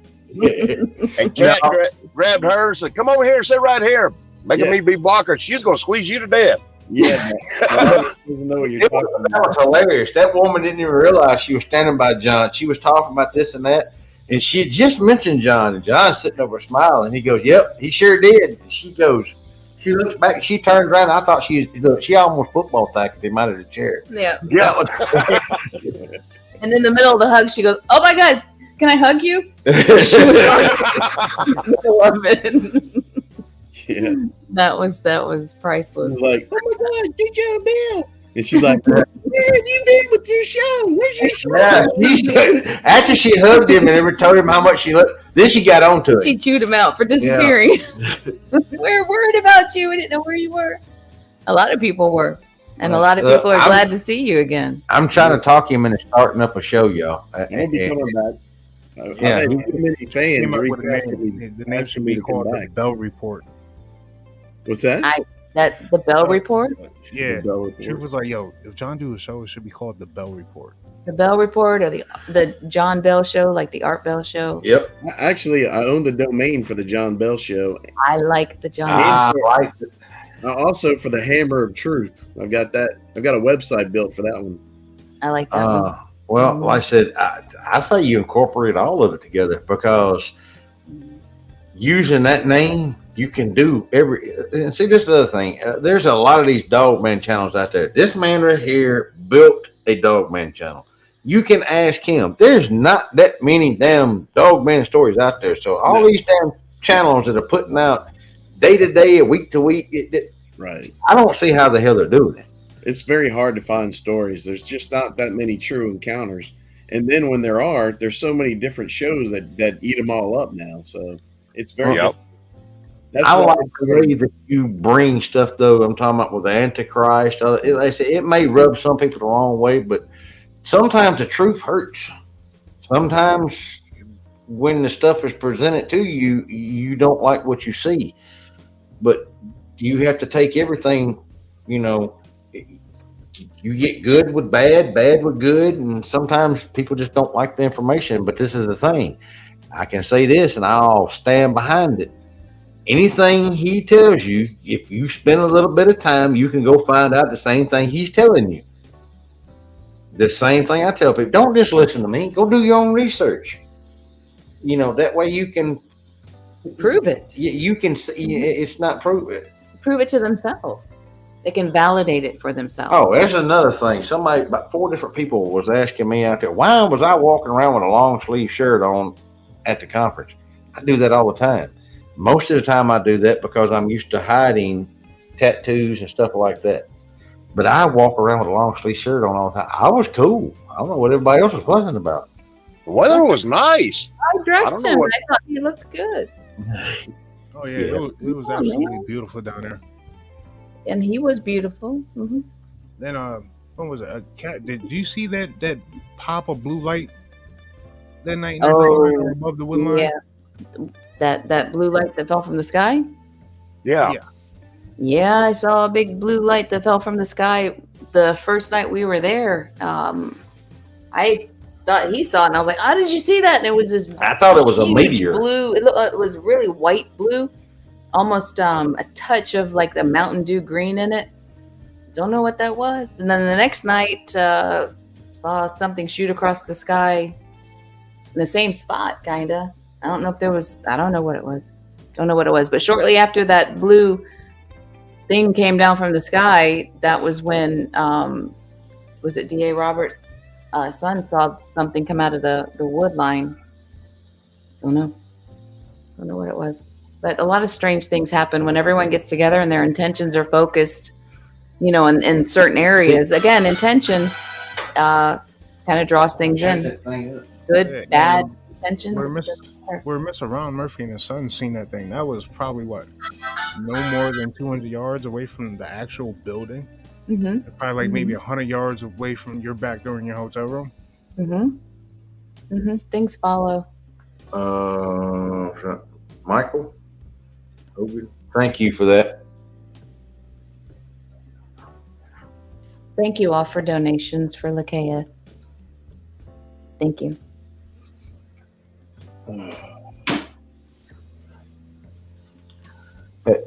I'm sorry. Like I said, thank y'all for all that. Like I said, from the littlest to the biggest is all fucking appreciated. Thank y'all. I think when all these people get together like this, like I said, think about how many there was. I know there was over 300 people there. Mm-hmm. All these people are getting together for this Dog Man convention. Everybody wants to. Thank you, Chef. Thank you. Everybody wants to see something, wants to be part of something. Now you think about all that energy, all that intent. And see, I think some of these cryptids are not just cryptids. I think it falls on the paranormal side too. Because I'm telling you, I've been to places where I believe the person saw something. The problem is it doesn't leave any evidence. If there's something flesh and blood and it's on, it's walking around, it's going to leave evidence. When you don't get evidence like that, I believe that's more towards the paranormal side, because think about ghosts, stuff like that, are not going to leave footprints and stuff. But you get something that's 10 foot tall, weighs 1,000 pounds, it's going to leave a track of some kind. It's going to leave some evidence there. I think sometimes you get a bunch of people, it's like a topa. Think about it. You got all this energy, you got all this going together. I believe that brings stuff to this plane that's not supposed to be here, or you can manifest stuff. Mm-hmm. Yeah, I could be totally fucking wrong, but I don't deal with the whole. No, anything physical is going to leave some. Because, me and you, we walked that wood line, and you can see where it looked like something. Yeah, something like physical had to be going through there. And then, like maybe 10 or 15 yards to the right, there was, like, it was the wood line, but then right behind it, there was just this big, just area where something can like just sit and watch the building. Not to mention, that was a restaurant right there to the right. Yeah, so when they go out the garbage and stuff at night. Well, again, we're talking about intention, and here we are asking for prayers. And what is a prayer? And we're asking for multiple people to focus on Lakeia and ask for blessings and for healing and for health. So what is that saying to you? That when people come together with the same thought, good, bad, or otherwise, it brings it in. So asking for prayers, it works. We're all at the Dogman Conference focusing on cryptids. Isn't it kind of the same thing, John? Yeah, we've got the ability to wish people good or to wish harm. That's what prayer is all about, trying to wish people good.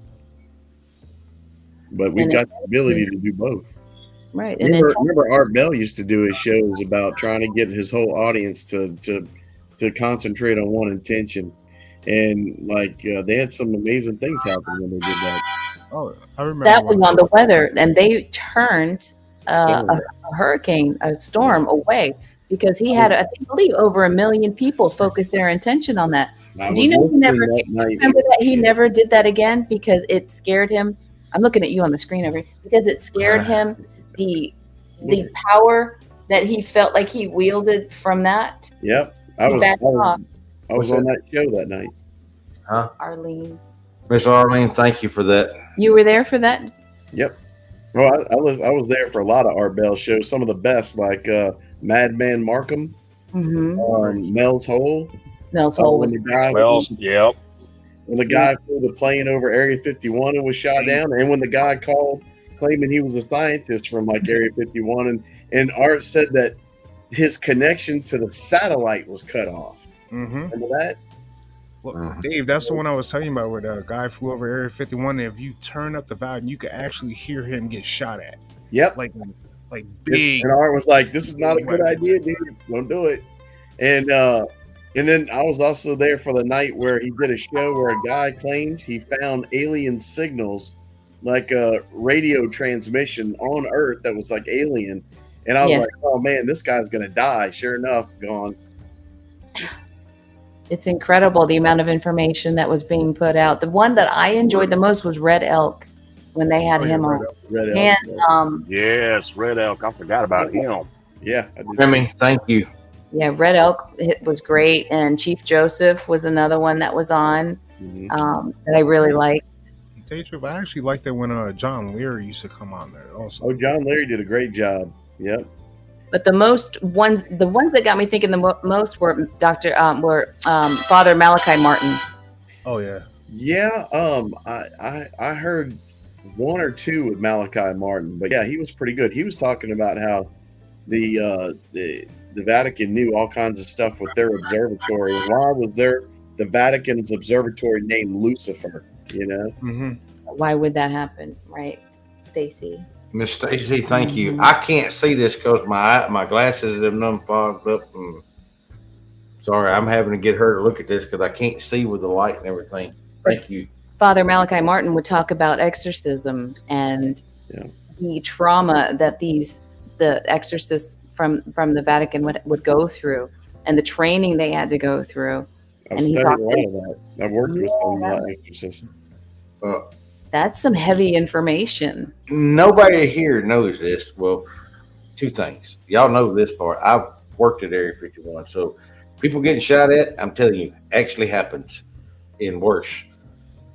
And I knew Art Bell. Talked to him. Art was a good guy. Art thought of other people before he thought of himself. So he was a good man. Sorry for what happened to him, but Yeah, everybody is. Yeah, Art Bell was a hero of mine. Mhm. Yes. One of my favorite series of shows from Art Bell was when he turned Coast to Coast into Ghost to Ghost, and he had people calling in and talking about their encounters and stuff like that. Mhm. Right. So that's the great thing about this. Art Bell used to say this. He used to say that the way he got started and all that, well, he had a huge background in radio going all the way back to the war, but Mm-hmm. he said that he was doing a like kind of like a political commentary show, and it was kind of open lines, and somebody called in about a UFO sighting, and the ratings went through the roof. So he was like, "Whoa, I'm gonna try that again." So he did it again, and he was like, "Man, I'm onto something here," and that started up his entire show. And yeah, but he covered everything. You know, that was one cool thing about Art Bell. He covered every subject. You know. You remember when Jesus Christ used to call in? Yeah. Shit, me and Truth for listening to Art Bell on the whole ride down there. Yep. Yeah. Because you have to go back in, you have to listen to the shows again to pick up all the information because there's so much in it. Yeah, Well, I was sad that they didn't like sell sets of archives of his stuff after he retired. I would have bought every bit of it. It's hard to find it, isn't it? It is Yeah, hard. it really- It is. Look, if you go on Spotify, they have just a specific channel that plays old Art Bell episodes. I didn't know Midnight that. in the Desert. look, this is the I'm other talking about thing. old Coast I to can Coast. take- I mean, like, John can tell you this: different agencies and groups would tell us to listen to Art.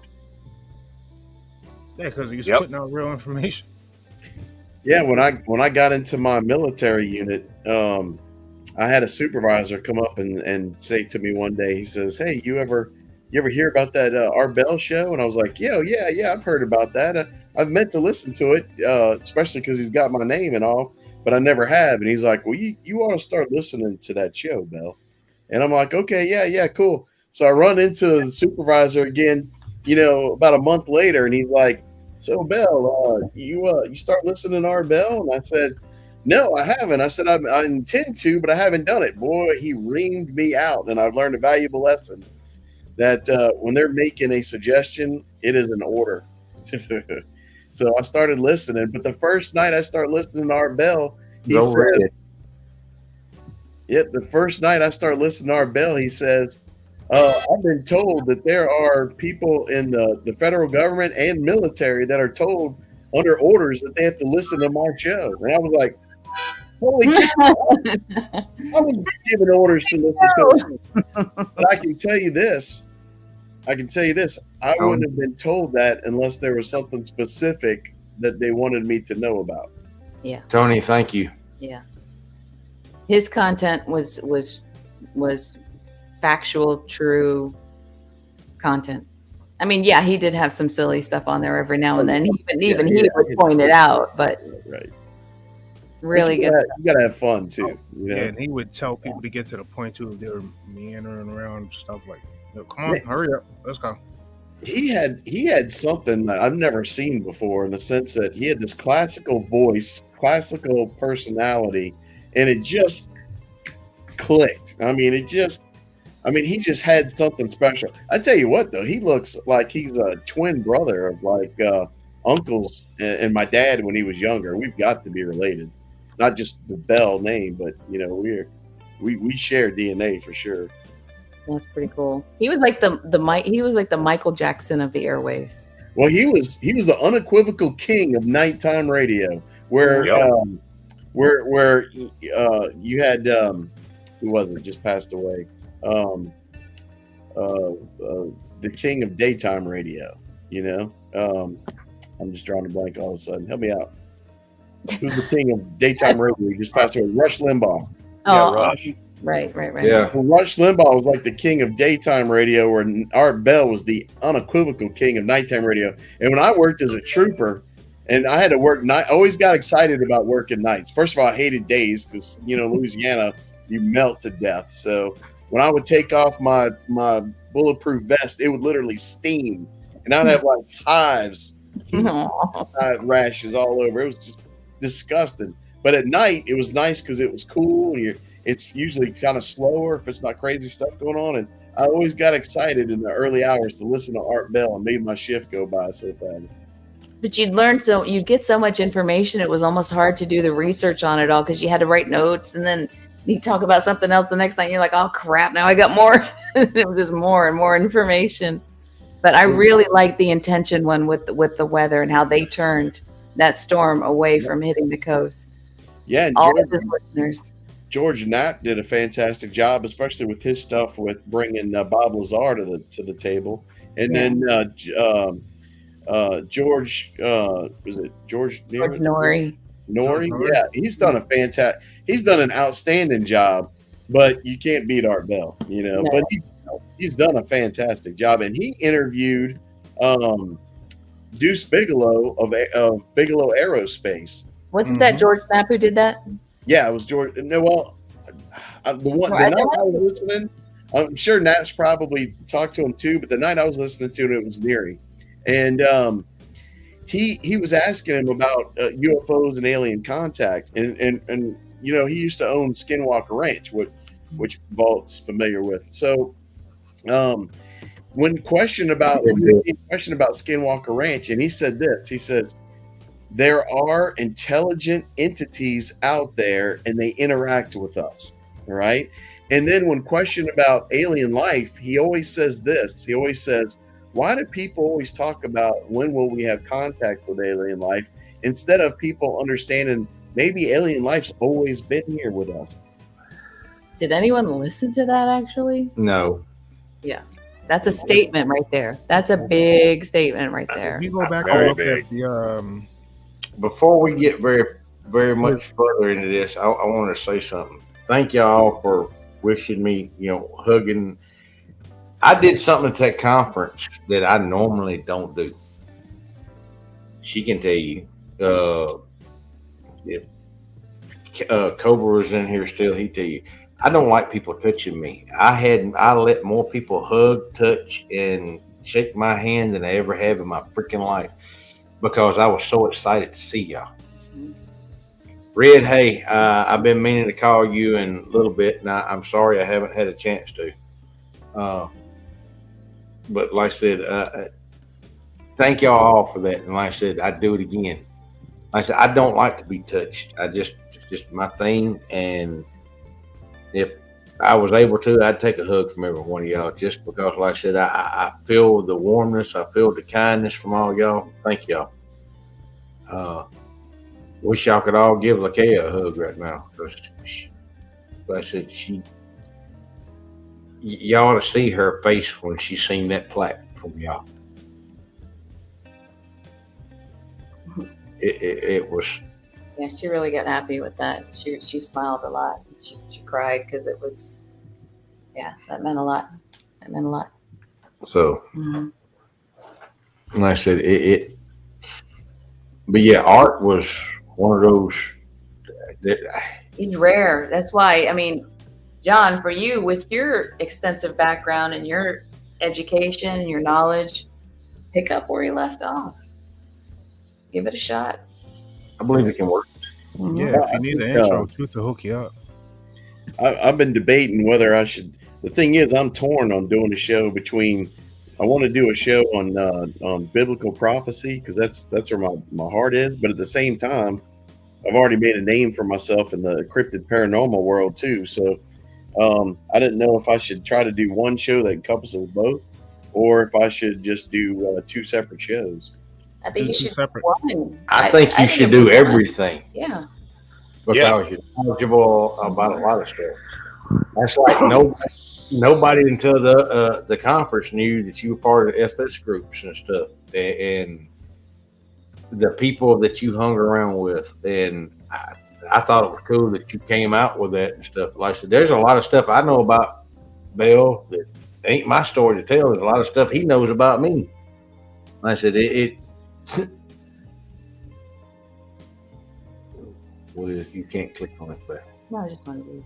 Oh. Well, I said Bill has got a lot of knowledge that he still ain't come out with. Well, I said me and him talk all the time behind the scenes and stuff, and I said a lot of it is about guns. We can start talking. If we ever start talking about guns, it's gonna go on for a couple of hours. I think that's when I went to bed. Yeah. Just 3 something in the morning. Y'all were talking about Yeah. guns. Hey, Nick calls me. Like one of the things he called me about last night was, like I said, he's still trying to talk me into going to Alaska with him. But then he goes, "I need you to build me a 308 lower." I ordered a lower from I think it was Precision Crytek or whatever. He's like, "Man, it's all proprietary. It won't fit on my upper." I was like, "Nope." So we're working on getting him fixed up, but You should go bigger than 308.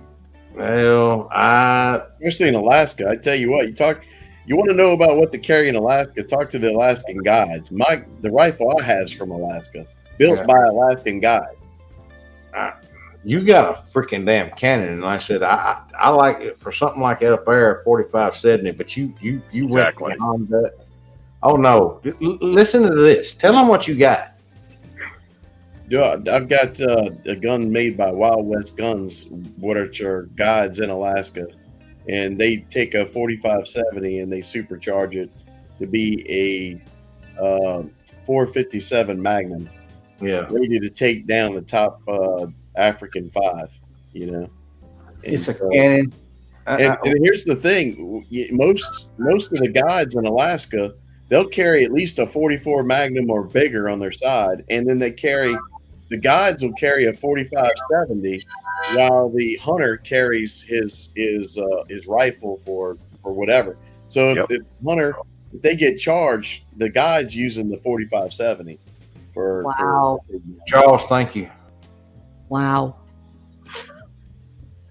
Well, I said, I love gun talk. oh, hold on. I said, you started it. I didn't start it. All right, yeah. I just showed my new All right. jewelry. John, Yes, is it- that a lever action? The one they carry is a lever action. It's the All right. Marley. To get No, y'all the done. one you got that's been supercharged. Yeah, it's called a co-pilot that's made in Yeah. Alaska. All right, that's a 308 round, y'all. That right there is that's a sniper round. That's you can take a person out easily at 900 yards, and I've used it effectively out past 1,000. He's talking about something now. That's 165 grain bucktail. What is yours? 400 and something grains. Mine's 450 to 475. Yeah, 450 to 475. You're talking about a bullet that's the size of that on the end. Yeah.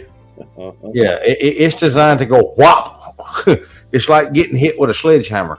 Well, it used to be a common round in the Army back in the day. Like I'm talking like Civil War day. They used to use them to hunt buffalo. That's a 45-70 Sharps round. And I've got some 45-70 Sharp carbines in the 45-70, the classic. Hey, That Blue. Yeah, like I said, I don't know how much that, with it being a lever action, it probably got a pretty good thump to it. Them guns have a pretty good. It shoots about the same as a 12 gauge. Okay, well, that Yep. ain't Yeah. that. But I've used a 45-70. See, 45-70 at one time in Mississippi they're just about doing away with the muzzleloader crap. I've never been a muzzleloader fan. A lot of people like them. I don't. It's just I've seen a bunch of people get hurt with them. It's the reason why I don't like them. But they done away with that, and what they did was they come up with a straight wall cartridge caliber, and 45-70 for the 44 Casull, and I forgot what else it was. It's a couple of them. The 44 Magnum, the 357. All those were made legal there to use, but it had to be a single shot with a hammer. I think they're just now starting to let people use the lever action. But like I said, Are those single shots the rolling blocks? It can be a rolling block, but it has to be like I said, single round only, single feed. Like the rolling block, the Sharps rifle, the Buffalo style, all that stuff, H&Rs, all those right there are single shot. They're legal all year long. Once deer season opens in Mississippi, it's legal. Primitive weapon, those little Sharp rifles. And I want to tell you something. I've took deer with a Buffalo style. It's a 24-inch barrel and single shot with a 45-70 with modern Hornady LeVar ammunition. I've took deer at almost 300 yards with that. In the chat room, Titan's got a question about what do you think about the 450 Bushmaster? It's all right. They shake themselves apart. That's like the SOCOM. The SOCOM. The 50 Beowulf does the same thing. It just shake it is so violent it shakes the gun apart. They're not rated but for a couple hundred rounds, and then you've got they're a good gun. Now if you can get them, they do make them in a bolt action. Those are really good guns. You got to beef them up. I only found one company that made them in a bolt action. I wanted to buy one, but they ran out of them. But yeah, the problem with those guns, they're very popular, but like Vol's saying, they're not made to support the amount of power it has, so it rips the gun apart. If you do get one, you better soup up everything in it, the guide spring, everything. But the buffer tube and spring. Yep. Go to an H3 titanium buffer tube. Buffer, and use a very high tension fucking aftermarket, preferably coated spring, because it is going to beat the shit out of the gun. Yeah. And it can become dangerous. They're bad. That's the reason why the guy come out with a 350 Legend, is because that platform can hold it. I'm gonna tell you something. A 350 Legend and a bolt gun is a bad SOB. And it doesn't kick. I'm talking about it. It's amazing that the knockdown it's got. On the way back down, Kat got to meet my little brother, my sisters, and Lakea's dad, and he got to telling her one of his favorite things. He likes old military rifles, and I introduced him into the Russian Nagants, and he got some 204 grain soft nose Russian ammo, He goes out deer hunting, and he's shooting iron sights. And this guy can shoot. He used to shoot for Martin, bow hunting. Well, deer about 200 yards away, he shoots. He goes, "Damn, where'd it run to?" Now I'm looking through binoculars, and I don't. The deer just disappeared. I'm like, "Damn, it must have run off the hill or something." Well, almost right to the left, there's a deer, and it looks just like the same deer. He goes, "Shit, I guess it missed." He pulls up, fires again. That deer disappears. We walk over, and he had blown both of those deers over the fucking damn other side of the hill. So he has two deer laying there, side by side. That was at two. And I said, "You're talking about a 204 grain round hitting a deer at this? It's in between a 30-06 and a 308. It's meant to kill. It's meant to knock a hole and shit." And a lot of people don't realize the 6.5 Grendel, the 6.5 crap, I can't remember. Creedmoor and all that. See, he has a 6.5 Swiss. That's what all that cartridge and everything was based off of. And I've seen this man, he was showing her, the quart oil cans? Now he shoots a Swiss 6.5 Swede. I mean, at 500 yards with iron sights, he can hit them jugs. The flat, the trajectory, the bullet coefficient of that round is amazing.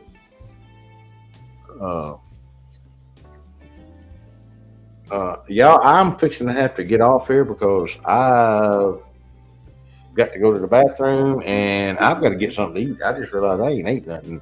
My stomach's sitting here. My belly button, belly's trying to eat my backbone. I thank y'all all for all the well wishes, all the support, the donations. I'm going to be writing this down over here in just a minute. That's another reason I got to go first, because I'll be done forgot. Because I want to post all that, and I said I want to write it down for Lakay to put in the little journal I'm making for her. You know what, got Jay? He's been here. I got a Bigfoot made out. He's been here. All right. Can't wait till you have grandkids, huh? Why? I don't know. You can't wait to have grandkids. Do you think the world needs any more of me? Nope. No. Yes, actually, they do. Thank y'all all. And like I said, I'm going to get off here. Bass, thank you for having me on here. Thank you all. And John, thank you again, man. And David, thank you. No problem. I sent you an email. It's under my other email account. Yeah, I got it a while ago. Bigfoot.com. That's his other email account. Okay. The man's freaking huge. But thank y'all again. And I'll be calling you tomorrow, John. I'll let you know how she's doing and everything. Yeah, and please do. Thank y'all all for the prayers. It's like I said, it's y'all don't know how much it means to me. Thank y'all. And as always, sweet nightmares. Night, Have a y'all. good night, guys. I'm about to shut the stream down because I plan on going fishing in about 5 hours. So I figured you'd be going fishing. Night, Dave. Night, Bass. yes, sir. Hi, John. John Bell, like I said before, it's nice, great to meet you. Dave Hey. Wilcott, you're Same. freaking hilarious. Yeah, Bass, hit me up soon. I got you. Have a good night, everyone. Y'all have a good Good night, night. everyone.